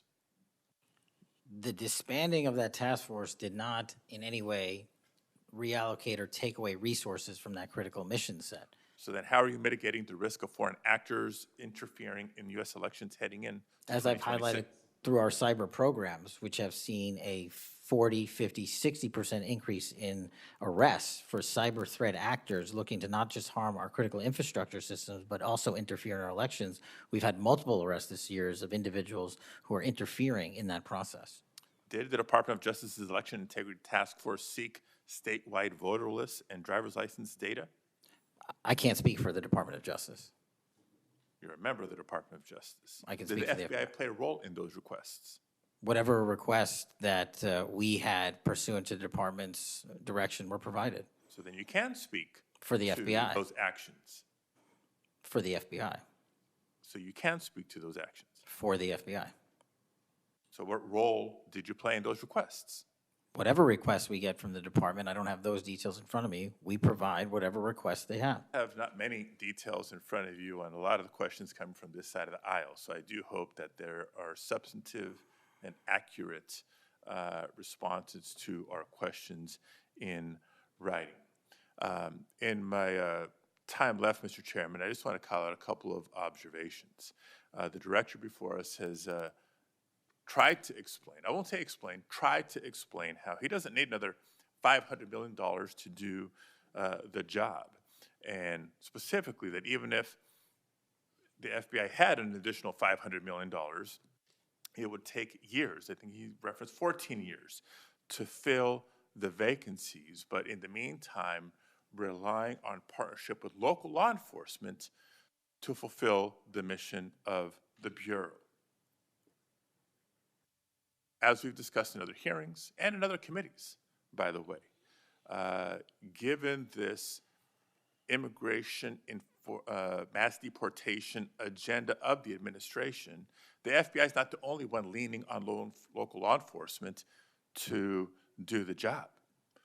ICE has made it clear that they're doing the same. Other law enforcement agencies within DHS is doing the same. So much so that ICE's recruitment, because they're not only not advocating for cuts, they're actually requesting additional dollars and have issues about policy with them. But if ICE's plan to do the job is not just hiring up significantly, they don't seem to have that as a concern, but the FBI does. Both ICE and the FBI are citing partnerships with local law enforcement, which, look, partnership and engagement is great. But having come from local law enforcement at the outset of my public service career, I also know that capacity and resources at the local level are strained, particularly in times like this. And when ICE is going on a hiring spree, and you have local law enforcement agencies worried about their ability to recruit and retain local law enforcement officers and not losing them to the federal government, then our reliance on those local law enforcement agencies is a perilous strategy to take and could undermine local law enforcement's ability to address crime at the local level, whether it's white-collar crime, organized retail theft, violent crime, et cetera, et cetera, et cetera. And in my final minute, I will also suggest this. Director Patel has referenced earlier in the hearing that one of the most significant value addeds of partnering with local law enforcement is that they have the best intelligent, they are the best intelligent source. Is that correct? For on the ground. Yet, when local law enforcement is put in a perilous position of being in a role with this mass deportation agenda, which is consistently overreached, has been found to violate the law and the Constitution, and has undermined public confidence in law enforcement, not just by immigrants, by the way, but especially immigrants. When immigrants are victims of crime and are afraid to come forward because they don't know what law enforcement is going to do with their information or not, when immigrants, legal or undocumented, are witnesses to crime and are afraid to come forward with that information because they don't know what's going to happen with their information or not, that undermines the credibility of law enforcement with the community and undermines the intelligence, Director Patel, that you say are the best source of intelligence when it comes to law enforcement. So it's shaky, it's worrisome, and in my opinion, overall, you are failing to live up to the role and responsibility that you have been confirmed to, and I associate with myself with everything Senator Booker said earlier. Thank you, Mr. Chairman. Okay, before we go to Senator Blackburn, without objection, I want to introduce into the record a recently declassified document thanks to Director Patel. The document is a Director Ray FBI analysis of Nellie Orr's false statements to the Congress. Orr never suffered consequences for advancing the phony Trump-Russia narrative and attempting to cover up her involvement in the hoax with false statements. Yet time and again, the American justice system has been weaponized against President Trump and his associates, such as Peter Navarro, with reckless abandon. The DOJ's inaction on Nellie Orr's criminal referral, despite the obvious incriminating Evidence provided in the FBI's own analysis undermines public trust in the rule of law thanks to Director Ray's utter failure. Senator Blackburn. Thank you, Mr. Chairman. And Director Patel, thank you ever so much for being with us today. And I want to thank you for your commitment to fight violent crime in Memphis. And when you first came to meet with me before your hearing here, I gave you the stats on Memphis, Tennessee, and their crime rates. And then you committed then and again at your confirmation to help us. You have been true to your word, and we are very, very grateful. Operation Viper has been such a success. The 500 arrests are important. These are gang members and gang leaders out of Memphis, Tennessee. There are over 100 gangs in Memphis. So the impact of these arrests, the impact of 100 indictments of these gang members. And now we have a U.S. Attorney's Office that will actually prosecute violent crimes and actually take up and prosecute federal gun crimes. This is helping to make Memphis safe again. And yesterday at the White House, to have the president announce the second phase of this with bringing in the Guard, and we've got ATF and DEA and the U.S. Marshals and Homeland Security, and the work that you and General Bondi and the President have done is so appreciated by the people of Memphis, Shelby County, West Tennessee, and I am ever so grateful for the work you've done. You know, one of the things as we talk about Memphis and what a vibrant and wonderful historic city it is, it's important to realize Memphis is one of the logistics hubs in our country. You have I-40, which goes East Coast to West Coast. You have the Port of Memphis. You have FedEx. You have all 5 Class A railroads that are there, as well as so many companies that are important to Memphis. And I have found it so interesting that some of my colleagues want to complain about agents being taken out of the DC office and actually put to work in the field because they've been needed in the field. And you can look at the stats from Operation Viper and see the difference that they have made. And we so appreciate that. I do want to drill down just a little bit on the issue of cargo theft, which ties into the logistics hub in Memphis. We've got a lot of companies that go through there. IMC is a big logistics company. People in Memphis know what it takes to keep America moving. But what a lot of people may not realize is that many of these criminal gangs have been focused on cargo theft. This is how they pay for their activities. So in addition to the carjackings and the home robberies and the smash and grabs and some of the human and sex trafficking, they've gotten into cargo theft. And cargo theft in Memphis has increased over 5,000%. 5,000%. That's what you saw with a Biden administration who wouldn't drill down on this. So having these agents out in the field, having an interagency approach is something that is going to help us with getting our hands around this cargo theft. So talk for just a minute about what your team has done there and the importance of having that interagency approach. Absolutely, Senator. So Operation Viper nests under Operation Summer Heat, and in multiple cities and mid-major cities across the country, we have surging resources based on crime. And Memphis, as you know, Senator, had the highest per capita homicide in the rate in the country, and that was simply unacceptable.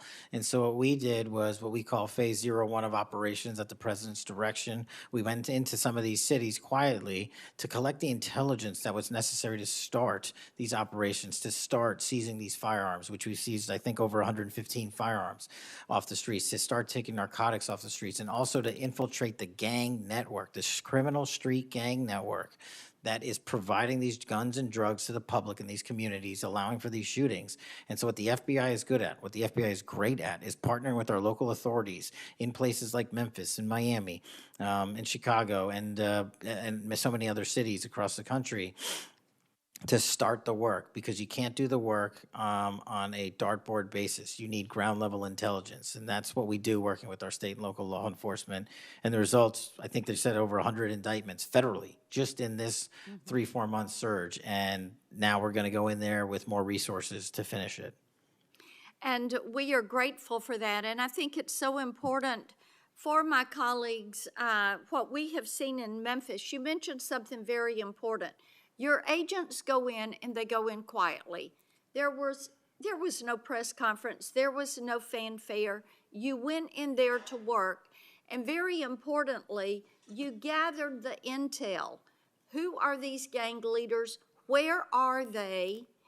Figuring out who was doing what, and then setting up the process to apprehend these individuals. And it requires infiltrating those networks and having that data to work from so that you are working in partnership.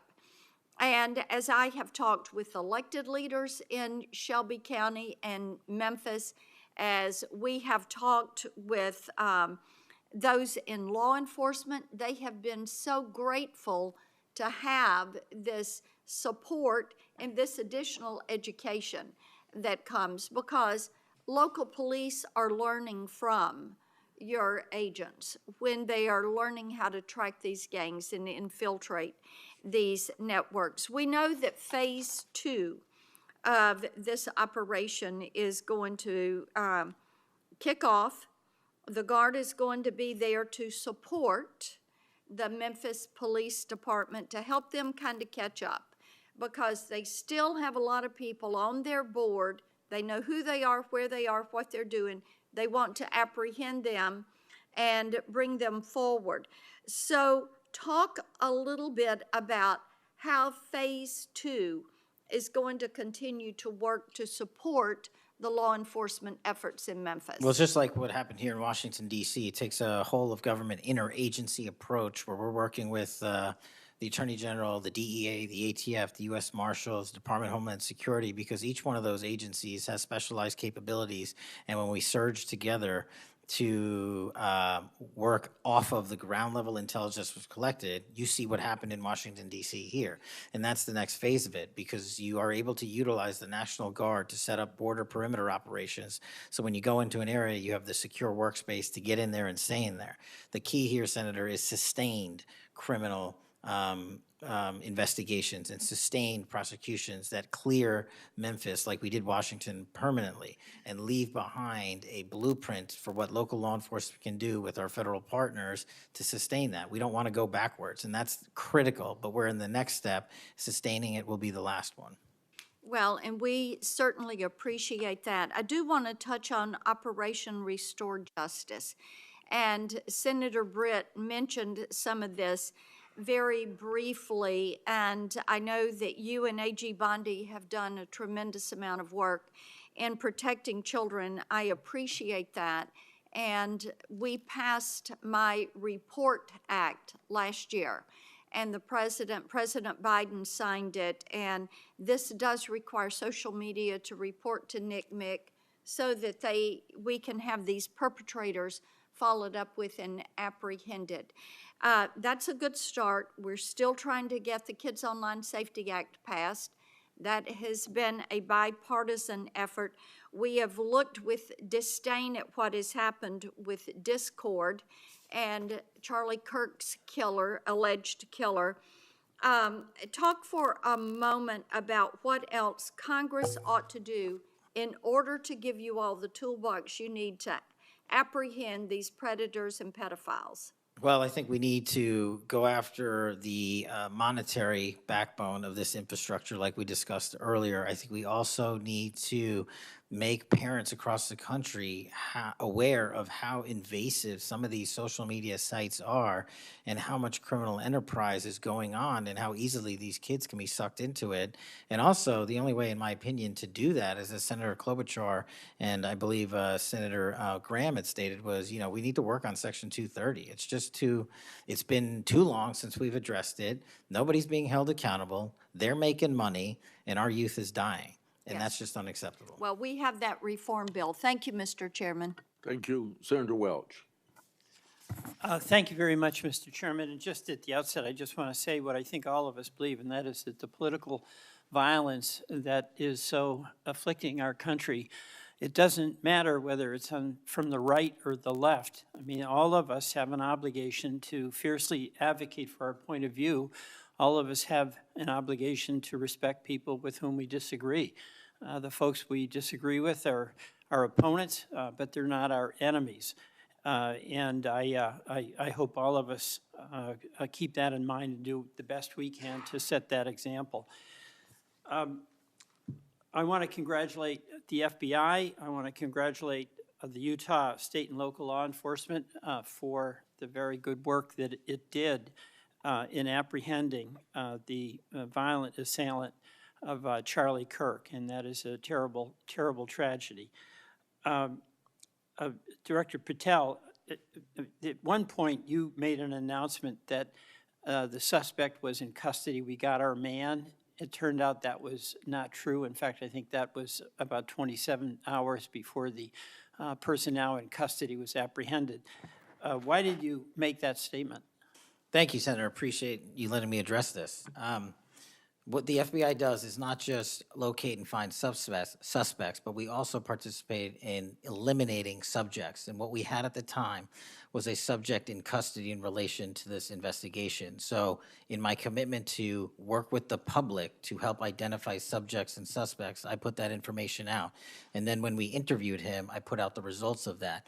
And could I have been more careful in my verbiage and included an A subject instead of subject? Sure, in the heat of the moment, but I was doing the best I could. In all candor, I don't quite get that, because if we have our man, that would suggest to the public that everybody can rest and relax and not then continue to provide information to local law enforcement and to you. Well, so that was a mistake.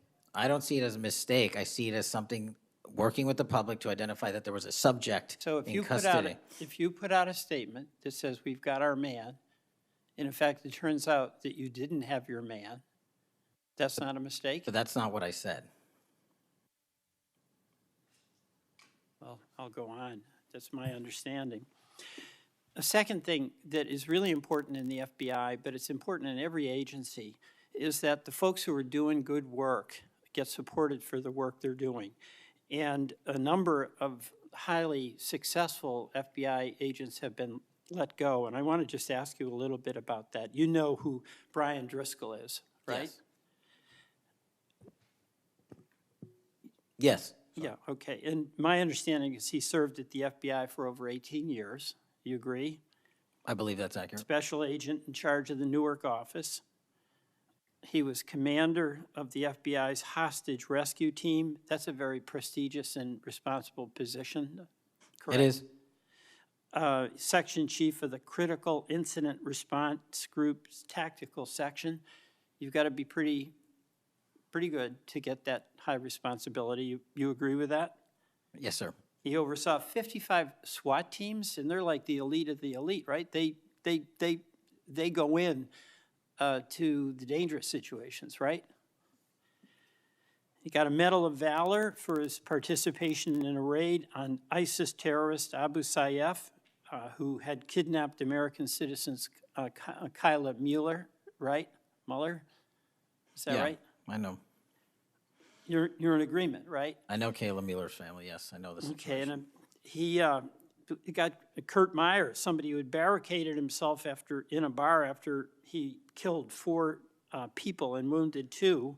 And Driscoll was part of the team that went in there and took that guy out. right? I don't have all the details, but I'll take your word for it, Senator. And he got into trouble when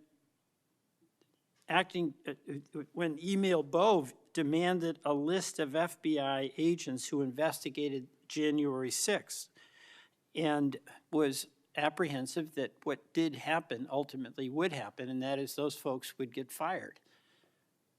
I mean, do you agree with me that a boss who stands up for his subordinates when they did the job that was asked of them is a stand-up person and somebody to be admired? Generally speaking, yes, sir. Pardon me? Generally speaking, yes, sir. But Driscoll got fired, right? Again, that matter is under litigation, and the matter you referenced occurred before I was Okay, but director. let's just keep it fairly narrow here. He's fired, right? Yes, he was terminated. And he has to be, there's somebody communicates to him that he's terminated, correct? That's my job. That's your job. So you communicated to him that he was fired. I did. So, you know, I have a hard time with this because that record suggests to me that this person is like worthy of consideration for the Presidential Medal of Freedom, and he got fired. But there's also a record of other information that was available, and now that this matter is pending litigation, we will get that out in due course. But as Okay, you so can this agree. so-called, so you've got, quote, other information that you see as a valid basis to fire somebody who, from what I can tell, had an absolutely outstanding record and who crossed the threshold of getting in trouble because he was standing up for agents serving under him who did work that was assigned to them that happened to be related to the January 6th uprising. Again, you're correlating based on your information, the reasons for his termination, and I'm telling you. No, that's there's- right. Let me ask you another question. You know, when you were here, you were rightly critical, not here actually, I guess it was on Cash's corner. You were rightly critical of the way that the previous FBI director used the FBI jet. And you said you wanted to ground Chris Wray's private jet travel that he pays for with taxpayer dollars to hop around the country. Let me ask you this. You know, on the weekend of, according to flight tracker data, on the weekend of March 7th, an FBI plane flew round trip from DC to Las Vegas, and you attended a UFC fight with Mel Gibson, and I'll show you that. Is that you, and is that true? Yeah, you want to know the difference? I live in Las Vegas. I'm allowed to go home. I didn't leave a congressional hearing early on an FBI jet to dodge questions. All right, then on April 5th, you attended a hockey game in New York City. You don't live there, right? No, I don't. By the way, everyday FBI agents who are assigned in Washington don't get to fly home on a private jet. Well, this is a great point. Do you know why I have to use a private jet? Because Congress made it mandatory. Okay, in April 5th, well, we didn't make it mandatory that you go to UFC games with Mel Gibson. Are you telling me I can't go home? You know, you got to use some judgment here. So when I'm at Beth, home, you I would- can't do what I'm doing when I go home. Everybody else is allowed to go home, Let just me not keep me. going. No, I'm glad you go home. I Okay. love to go home, but I don't go home on a private jet. On April 5th, They're not you mandated to do so. You attended a hockey game in New York City with Wayne Gretzky, and Flight Tracker says the FBI jet took you to and from New York City, where you don't live, right? That's correct. And on April 12th, on the following weekend, you attended a UFC fight in Miami, also on the FBI jet, right? That's correct. So what's the cost to the taxpayer for those 3 flights? But I pay the commercial equivalent per the regs and the law. And so, just so you know, when you are comparing me I to just asked prior what directors. I asked what the cost was, and you don't know, I take it. Yeah, and what I've done with the use of the private jet is use Andrews Air Force Base versus Okay. Reagan National as what the other directors have done Bottom line to here. save the taxpayer Bottom dollars. line here, you flew home to Las Vegas. There's nobody else in the FBI who gets paid. They have to pay their own way if they want to go home, right? I mean, right? Well, that's not accurate. Depending on where you're stationed, the FBI covers the bill to get home. So are you telling me that FBI agents who are assigned in Washington, but who may live in Charlotte, they get paid by the FBI to go Sometimes home? they do, yes. Right. Another thing I want to say is this. You know, our local law enforcement has been stiffed. About $500 million in cop grants have been taken out of the budget. Those really help us in Burlington. They help us in Rutland. They really are important. And why in the world would we be cutting those cop grants when we need that local law enforcement, in part to partner with you? Well, I think Do you you're support that? I think you're speaking to the Department of Justice grants, which I don't adjudicate, but also Vermont, just like every other state, has received a plus-up of FBI personnel. Well, I'll tell you, that's not what we're seeing. The other thing, my understanding is that there's a requisition or an effort to get another plane for the FBI that would cost about $72 million. Is that right?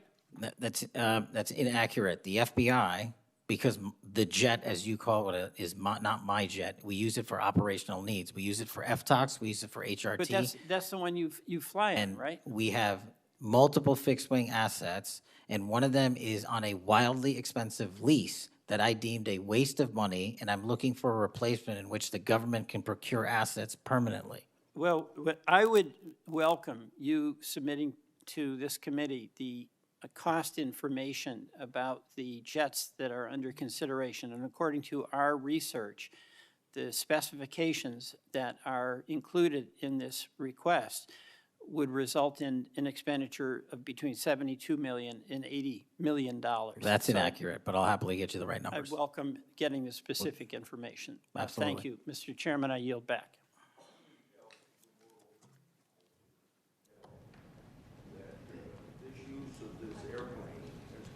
Mr. Chairman. Mike. It's on, but I can get closer.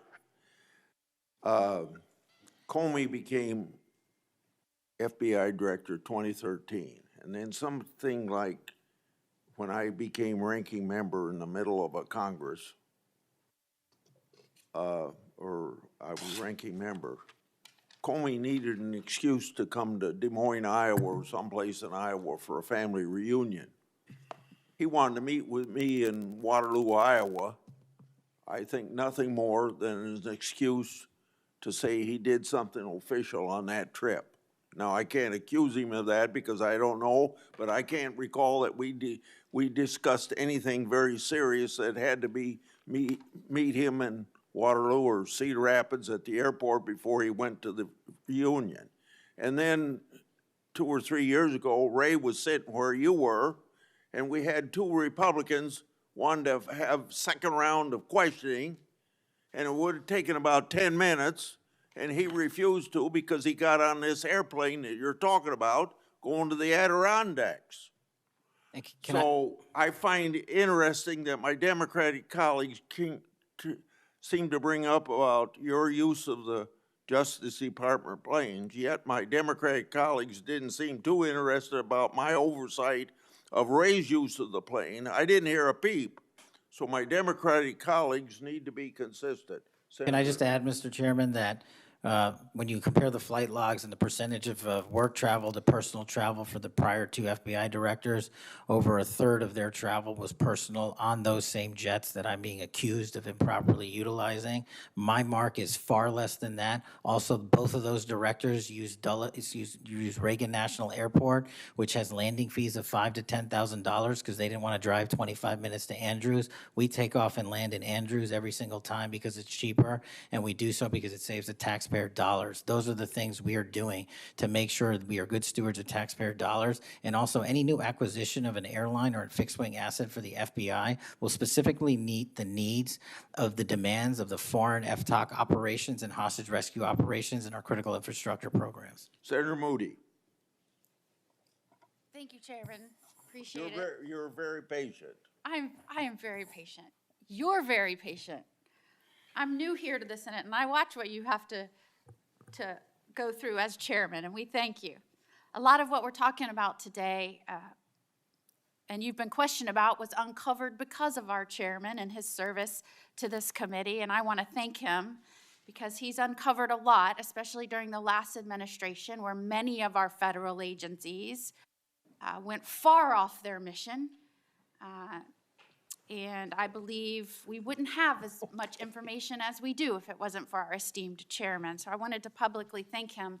And being the newest member of Judiciary, I am so grateful to be here because sometimes I'm wondering if some of my colleagues on the other side of the aisle don't know what they're talking about, or if they're ill-intentioned and purposefully trying to gaslight not just the American public, but other people in law enforcement and agencies that you're working with. So as a former attorney general, as a former federal prosecutor, as a former judge, as the wife of a law enforcement officer, both federal and state over the course of his career, I would like to clarify a few things and give you the opportunity to highlight some of the things that the FBI is doing.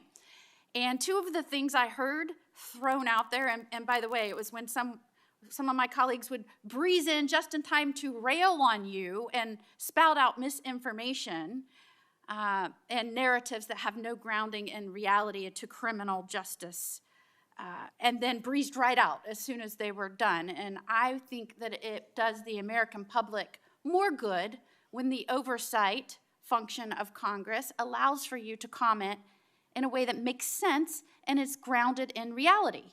So let's first talk about the reason why we are having to reassign, not just in the FBI, but in other agencies, criminal justice agencies, federal agents to accomplish different things, as has been done historically throughout our country. When we get into office, we have to examine and triage the threats facing this nation, threats facing Americans, and then allocate resources accordingly. I guess you are to be judged negatively because you are trying to reallocate the resources of the FBI to fix what the Democratic administration prior to this under Biden broke. So let's talk about the reassignment of federal agents and why that has been necessary. Would you say that the majority of assignments has been made because we are facing unprecedented levels of violence, both because of the unvetted surge of anywhere from 11 million to 20 million people across our border in the last 4 years, and because of the woke, weak, insane policies that have been pushed into states and cities around this nation by the left? Absolutely. And so I hear you being grilled because you have rightfully pushed resources where they needed to go to protect the American public. And I have heard you questioned that you are in some way, and I'm going to use their words, which I don't believe is grounded in reality, that you are going to lean on local and state agents to do the job of the FBI.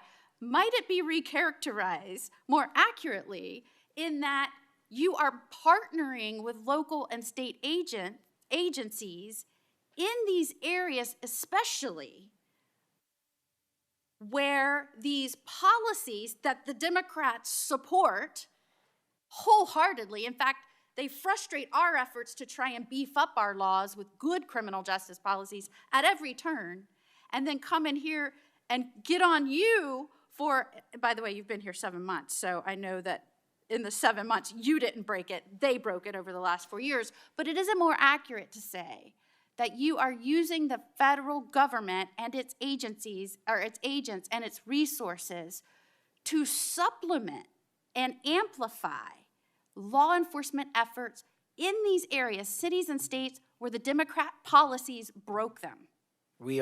It's been an integral part of my tenure to use local and state partnerships. I say it everywhere I go. We cannot do the work without partnering with state and local authorities in every single state and every single county in this country. And why we pushed out to the field is simple mathematics. While the FBI had a bloated bureaucracy in Washington, D.C., nearly 1/3 of the FBI's workforce lived and worked in the national capital region. 1/3 of the crime doesn't happen here. So I made the simple decision to move them out. to move them out where the crime was happening in the field, to move out field agents, to move out intel analysts, to move out program managers. And by the way, that's what they all want to do, go out in the field and do the work. And no one's going to be punished for going out in the field and doing the work, and no one's going to be punished for wanting to stay at headquarters and help. But we needed a reallocation of assets, and that's what we did. And from your experience, both before and now in office, have you found that many of these nonprofits have done work to undermine the stability and security of cities? Those matters are very much ongoing, and hopefully we can report the results soon.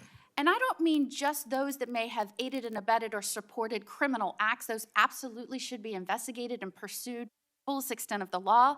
And I hope that we follow the money trail, as some of my colleagues have suggested. I also want to get your opinion about the nonprofits that are working to get elected and then push criminal justice policies that have made our cities and states less safe. Specifically, I'm going to push out all of the things that they espouse make the city stronger. No cash bail. Try not to charge crimes. Don't call people offenders or felons or rapists or drug traffickers.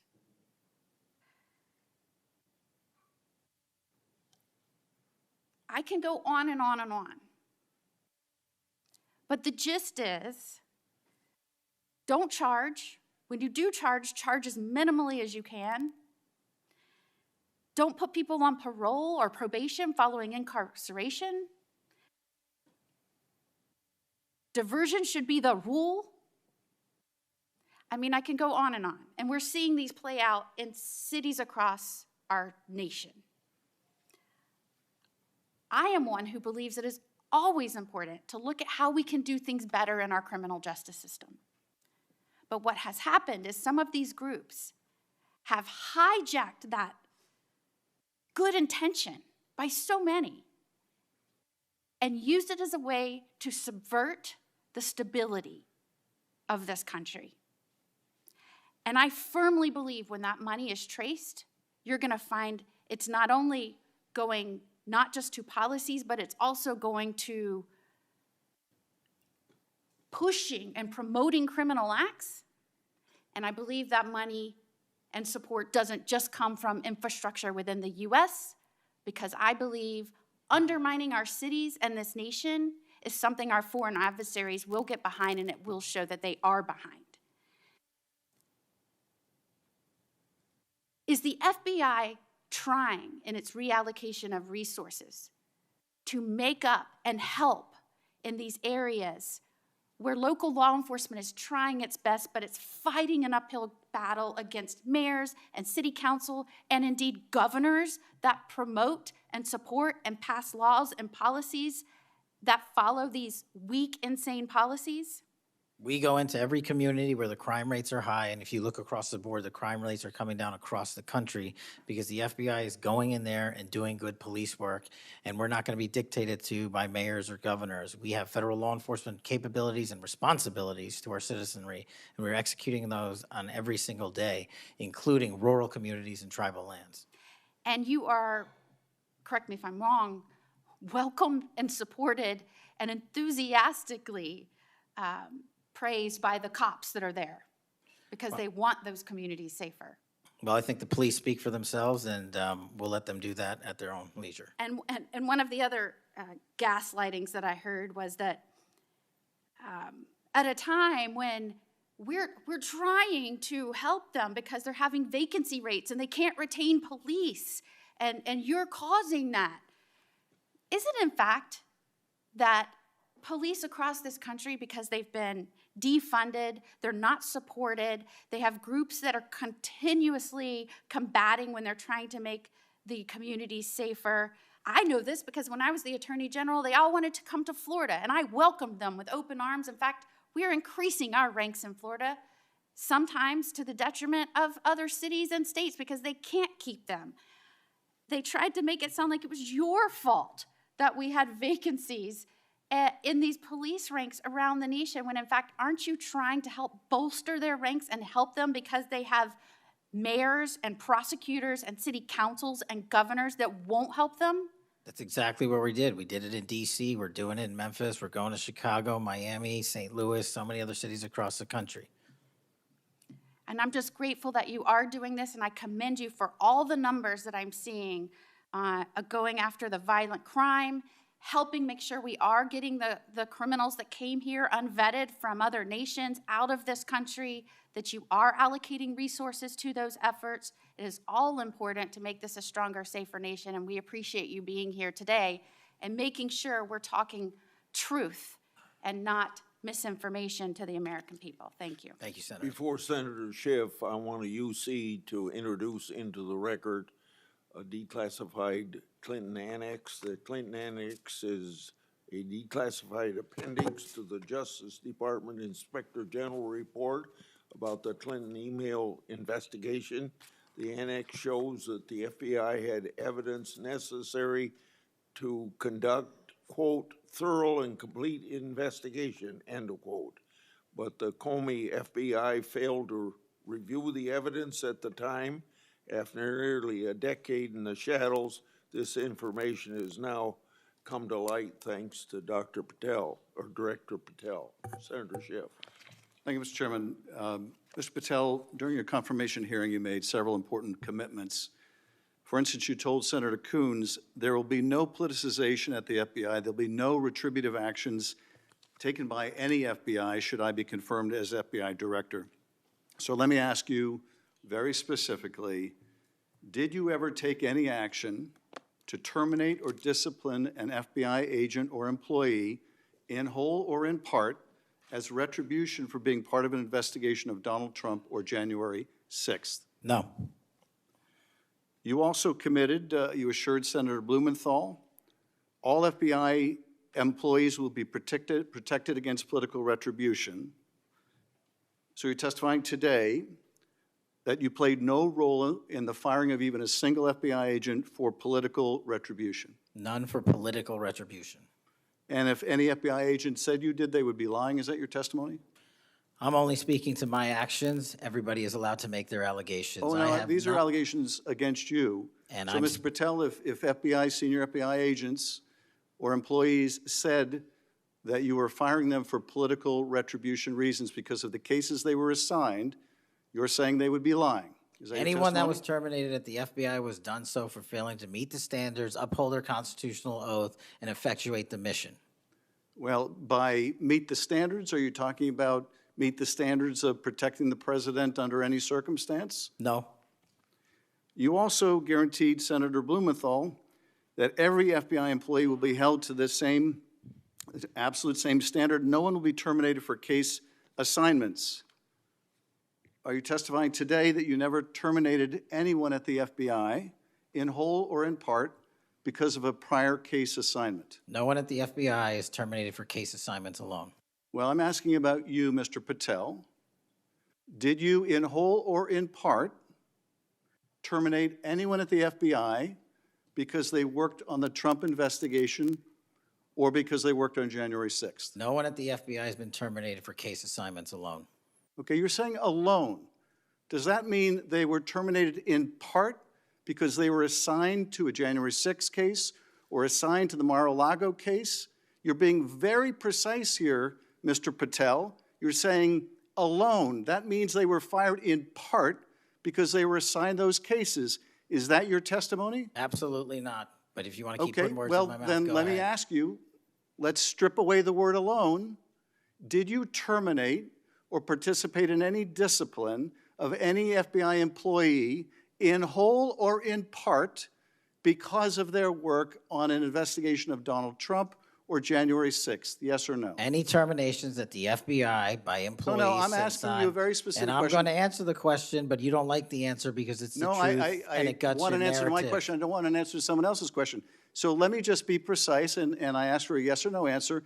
Did you ever terminate or discipline an FBI employee in whole or in part because they had been assigned or worked on an investigation of Donald Trump or January 6th? Yes or FBI no? employees are only terminated if Yes they or no, fail Mr. to Patel? uphold their oaths of Yes or office no? and duty. You're not at the answering my FBI question. I You're don't not have to answering my answer your question yes or no because you're setting up a trap so you can have a media I'm not narrative. setting up a trap. And I'm not giving it to you. Unless it's true that you fired people. People in have been whole or in part terminated at because the they- FBI who fail to uphold You're the assigned standards to. that the FBI requires them Did you to tell? uphold. Did you tell anyone at the FBI that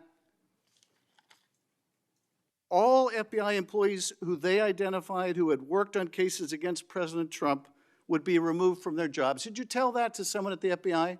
Say that I would remove people for case assignments? That you would, that people that were identified as having worked on cases against President Trump would be removed from their jobs. Did you tell that to someone at the FBI? People are not removed But for just case answer my question. assignments. Just answer my question. Did you tell that to People someone? are not removed for case No, assignments. you're not answering my question. And I would Mr. never Patel, tell anyone. did you tell someone at the FBI that FBI employees identified as having worked on cases against President Trump would be removed from their jobs? Yes or no, did you tell someone that? I would never tell anyone at the FBI that they're being removed for basically their case assignments. Okay, so anyone who said that would be lying. Is that your testimony? Anyone can say whatever they want. No, I know, but you're saying they were a liar. I'm telling you what I said. Because this is in the complaint against you, Mr. Patel.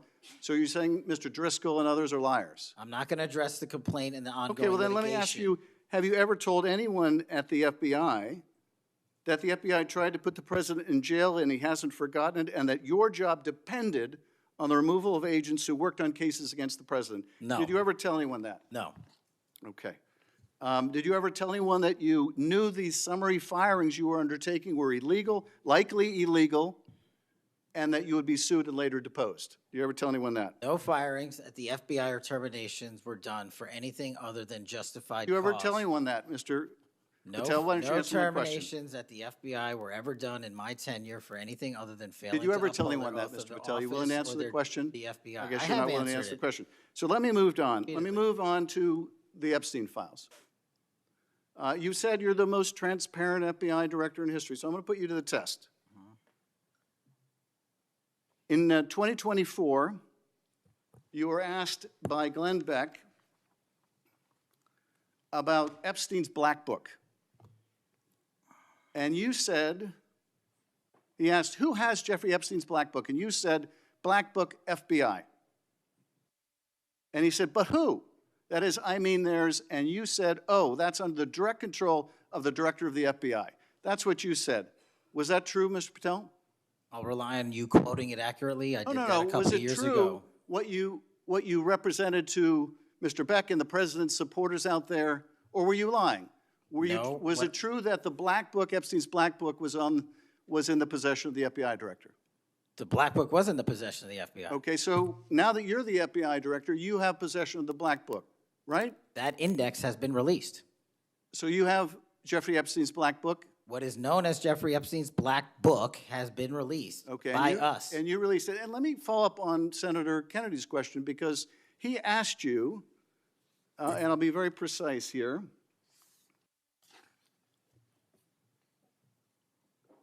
You've seen most of the files. Who, if anyone, did Epstein traffic these young women to besides himself?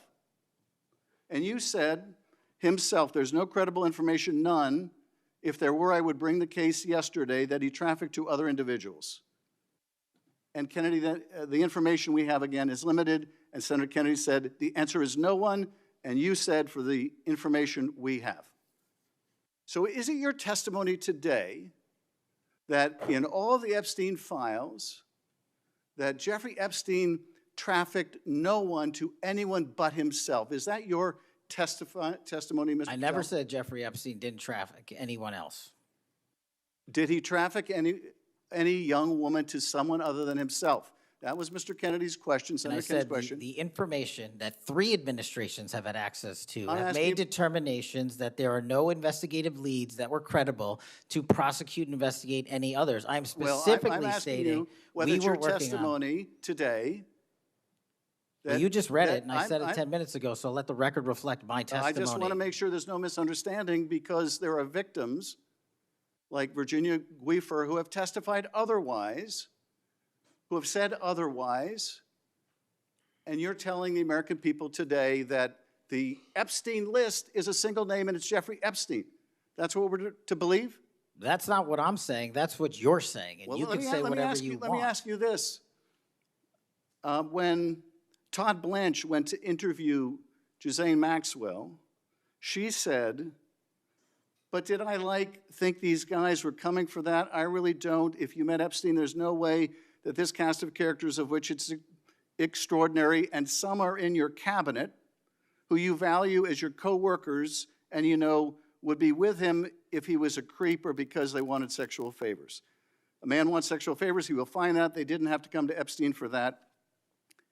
And the next question Todd Blanche, the president's former criminal defense lawyer, asked is not who in the cabinet, who are you referring to? His question is, so when's the last time you think you were with Mr. Epstein when he got a massage? So let me ask you, who are those cabinet members that Ghislaine Maxwell was referring to that, that were part of this cast of characters associated with Mr. Epstein? Who are they? The Deputy Attorney General took the aggressive step that no one else did and interviewed Ms. Maxwell for I'm asking 2 you, days, who are and we released who are the the cabinet entirety members? of that Who are the cabinet transcript. members? I do not have that transcript in front of me. You're picking it piecemeal. The American public can read the entirety of that. Let me ask you one last question, because you clearly won't tell us the cabinet members associated with Mr. Epstein. Let me ask you one last question. And that is, right after she gives this testimony in front of an FBI agent, among others, she's transferred to a minimum security prison not suitable for a sex offender like herself. Who made that decision and why? The Bureau of Prisons. The Bureau of Decisions made it in Prisons. The Bureau of Prisons decided on their own, without any consultation with Blanche or anyone else, that they were going to suddenly, after this interview, completely unrelated to this interview, completely unrelated to anything she said, move her to a prison not suitable for a sex offender. You want the American people to believe that? Do you think they're stupid? No. I think the American people believe the truth, that I'm not in the weeds on the everyday movements of you're not in inmates. the weeds? What I am doing is protecting this country, providing historic reform, and combating the weaponization of intelligence by the likes of you. And we have countlessly proven you to be a liar in Russiagate, in January 6th. You are the biggest fraud to ever sit in the United States Senate. You are a disgrace to this institution and an utter coward. I'm not surprised. I'm not surprised that you continue to lie from your perch and put on a show so you can go raise money for your charade. You are a political buffoon at best. Well, you can take an internet troll. Take it to the bank that the FBI is protecting this country and the state and citizens of the California. We are bringing historic reform. Point of order. But all you care about is a child sex predator that was prosecuted by a prior administration, and the Obama Justice Department and the Biden Justice Department did squat. And what did President Trump do? Bring new charges courageously. And what have we done? Chairman, you said take I'm the most control of this transparent situation. FBI director in history. 33,000 pages of information to you. I challenge you to say anything credibly to the truth. Go ahead and run to the cameras where you want to go now. Both of you be quiet. Before I go to Senator Tillis, without objection, I want to introduce into the record the Durham Annex. The Durham Annex is a declassified appendix to John Durham's report about Crossfire Hurricane. The Durham Annex contains information exposing a reported Clinton campaign plan to falsely tie President Trump to Russia.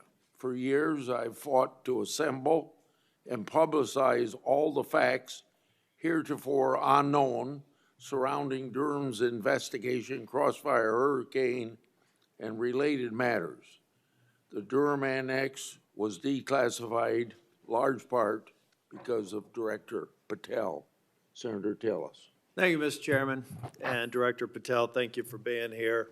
I've actually admired the way you've tried to keep your composure over the course of this. Kind of reminds me of an old Far Side comic that said the floggings will continue until morale improves. The last one I just coach you on, don't take the bait, because they're going to use that discussion between you and Senator Schiff, as you've suggested before, to raise money. Just sit down in the quiet confidence that you're doing a good job. Real quick, in less than 30 seconds, give me your resume again on why you're qualified for this position. Thank you, Senator. I served as a public defender and national security prosecutor. I tried over 60 criminal trials to verdict in state and federal court. I served as the lead investigator in the House Intelligence Committee and the counterterrorism expert there, unfolding the Russiagate investigation. I served as the head of counterterrorism for a presidential White House. I served as the deputy director of national intelligence at the Office of the Director of National Intelligence, overseeing our 17 intelligence agencies. I served as a chief of staff to the Department of Defense and the Secretary of Defense, overseeing a $2 trillion financial equity flow, and also defending the homeland and providing for our no-fail mission. We could drill down in details, because I've studied that record, and I think you should be very proud of it. I just did that for the benefit of the liberal media that just keep referring to you as a podcaster, I think, and I appreciate you giving me that resume. It's a good body of work. It's why I supported your nomination so strongly when you were before this committee. Really quickly, too, on the events of last week and the sad death and assassination of Mr. Kirk, I seem to recall that Mr. Zinn, I think, was the first person of interest. He was reported to be saying, "I shot him, now shoot me," or something to that effect. Would that have more or less, and your job is to calm the tensions, right? There were people running all over the building. People are afraid over there. Could it be that because you were in possession of some of that information that maybe you did just characterize as getting our man, that maybe that's what led up to it, if those facts are correct? What led me to that is to the eliminate subjects, but also we were in a period with inside of 24 hours where we didn't know who the shooter was. Well, that's why I asked, because people are forgetting that this man was reported to have been saying, "I shot him, now shoot me." They're also forgetting that he brought in an attorney and said that he'd fabricated the claim to draw attention away from the actual shooter. And he went on to get multiple charges for possessing child pornography and sexual abuse material on his phone.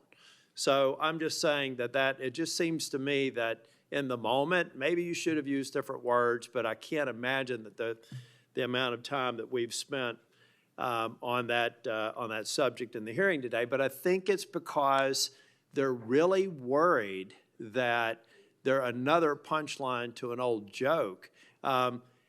Your work, it's working in practice, but it's not working in their theory. They haven't heard you, so it's working in practice, but not in theory. They haven't heard you say multiple times that you've plussed up FBI resources in every state. They haven't heard you when you've talked about year-over-year comparisons for results. I don't care how many people you have at HQ, as long as you keep producing those results and they're good. They need to be sustained.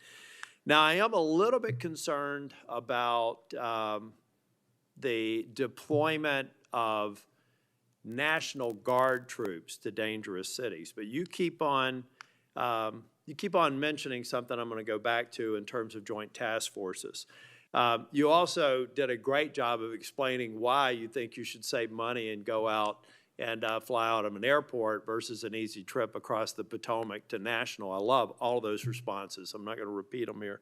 But I'm worried that if we move in too quickly, let's say to Memphis, I should back up and say I was Speaker of the House in North Carolina. And I would consider it a personal failure on the part of state leadership if they have to call in federal resources to do their job beyond what they do every day, and that's promoting joint task forces. I've seen ATF, DEA, FBI. I've been in the briefing rooms at 3 o'clock in the morning about to go and do a 55 no-knock warrants on bad people. You all do that every day, and thank God that you are. It looks like we should plus it up in a few cities. I'd rather use the money to deploy National Guard to just continue to leverage what you're already doing well And I compliment you because I've got to believe it's a lot of these joint task forces that have increased the apprehension and charging rates. So thank you for that. But do you agree that at the end of the day, if we're going to have a sustained impact on crime, whether it's Memphis or any other city, that we've really got to enable, empower, and continue to support the men and women on the ground there every single day? 100%. Thank you. I think that your cost-benefit mind needs to go into, if I'm about to deploy this many National Guardsmen to a city, what does that cost? And what would that look like if we were plowing that cost of deployment into ongoing, I believe, joint task force, which are working very well. They're working well in North Carolina. So I'd like you to look at it. Now I'm going to move on.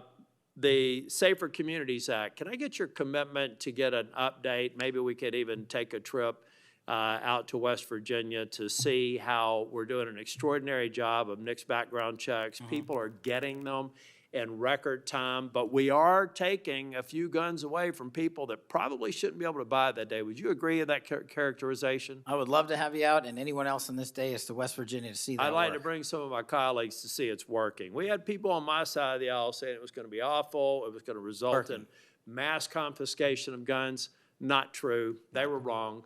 This bill's making a difference. I also want to talk about the behavioral health and other components in granting. I know in North Carolina things are going well. I want to make sure that that flow is going out there because the tragic events in North Carolina and Charlotte, the stabbing, I spoke with one of the family members yesterday, I think that we have to recognize that we have magistrates that have a revolving door policy, no doubt about that. And they should be held accountable if they're releasing dangerous people. But I also think that some of the problem is that we simply don't have a place to send people, particularly with respect to behavioral health. We have got to continue to, every law enforcement officer I've ever spoken with says, look, I've got law enforcement officers seconded to an emergency room because I've got somebody with no place to send them. I don't have a bed upstairs I can send them to. I don't have a behavioral health facility. We've got to provide more ways to detain people that are a risk to themselves and a risk for the community. And I really do believe the Safer Communities Act is a good framework for doing that. That's only a comment.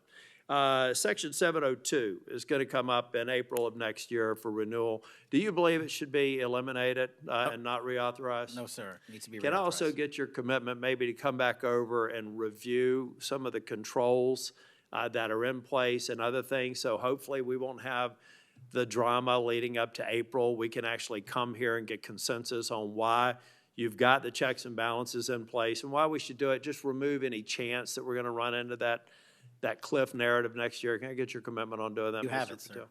Thank you.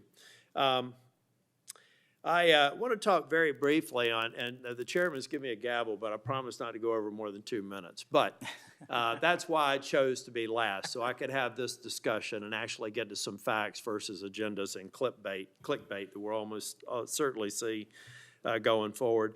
Tell me a little bit about the rationale behind the change in stance in recruiting. I also understand there may be a reduction in the academy timeline. Just give me some thinking about where you are on recruiting, retention, training, et cetera. Simple. So recruitment is through the roof. We've doubled up month over month our applicants to be 1811s, our federal agents, intel analysts. So the recruitment is going wonderful. What we have to do is figure out a way to get creative because the BFTC timeline is an 18 to 20 week program. And what we've done to address the openings we have for 1811 BRIC agents is we opened it up to the interagency and said, hey, do you at Secret Service or DEA or ATF want to come over? You guys went through FLETC. You guys were cops or military officers. You're law enforcement. So we created a shortened bridge program of 6 weeks at Quantico that if you want to come over and be an FBI agent, you can do so. There's transfers all the time. We just made it easier. And we're also recruiting police officers who might not have a college degree. But in my opinion, that does not disqualify them from serving our community. So we're welcoming them. It's a rigorous application process. It's just one item. But we are changing the timelines based on the needs of the country, but not jeopardizing quality. I'm glad you mentioned that. I heard someone almost a throwaway line that you were hiring people without a college degree. Most of them have had basic law enforcement training, all the kinds of certifications. You're talking to somebody who didn't achieve my four-year degree until I was 37. I'd like to think that I brought some things to the table, and I think that those people, the mere comment, I think, is inappropriate for somebody considering this to think that they're a lesser person because they don't have a piece of paper. I wanted to get back to the last thing that I will talk about. I'll follow up with some questions for the record. Thank you, incidentally, for consistently being responsive to any inquiries I've made to you. But on the Kirk shooting, I do believe that that Senator Schmidt's numbers are right.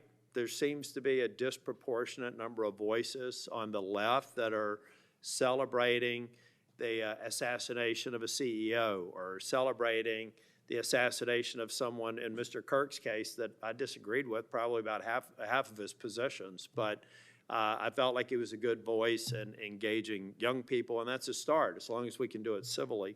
And then I also just went back online because I've hammered on this committee multiple times. I just went online and I found in Pinterest that even today you could order a T-shirt that says ACAB 13.12, which translates to all cops are bastards. Or if you don't like that shirt, you can go get an F the Cop shirt at the same website, on a location on Pinterest. There is clearly a problem with some of the voices of the left, and I'm not necessarily saying any members of Congress, that need to tamp it down. Having said that, within 24 hours of Mr. Kirk's shooting, we had the guy that does the podcast for the War Room and another guy who's denied the Sandy Hook shootings say we're at war. Now, how on earth, and I do believe it's a smaller number, but it's a number that has an influence, how on earth are we de-escalating the situation with the tensions as high as they were last week with going out and saying we're at war? I'm not asking you to respond to this question. I'm just saying that there are people out here on our side of the aisle that still need to look in the mirror. Even if you agree that it's a lower number, bad is bad no matter how many numbers they are. And that kind of rhetoric and that kind of mobilization makes your job more difficult and puts us in a position where we're not being as productive as you want the FBI and state and local law enforcement to be. I'm finished. I just want to thank you for your service. I want to thank you for your concise answers.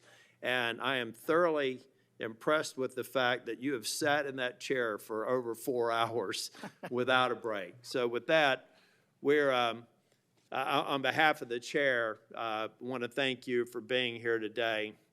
And also, I assume, are we leaving the record open for any period of time for 1 week? The record will be open, left open for 1 week so that you may have questions for the record. Mr. Patel, thank you for being here Thank today. you, Mr. Chairman. Meeting's adjourned.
That was exciting. In my 31 years, I've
Audio test 1, 2, 3, 4, 5, 6, 7, 8, 9, 10.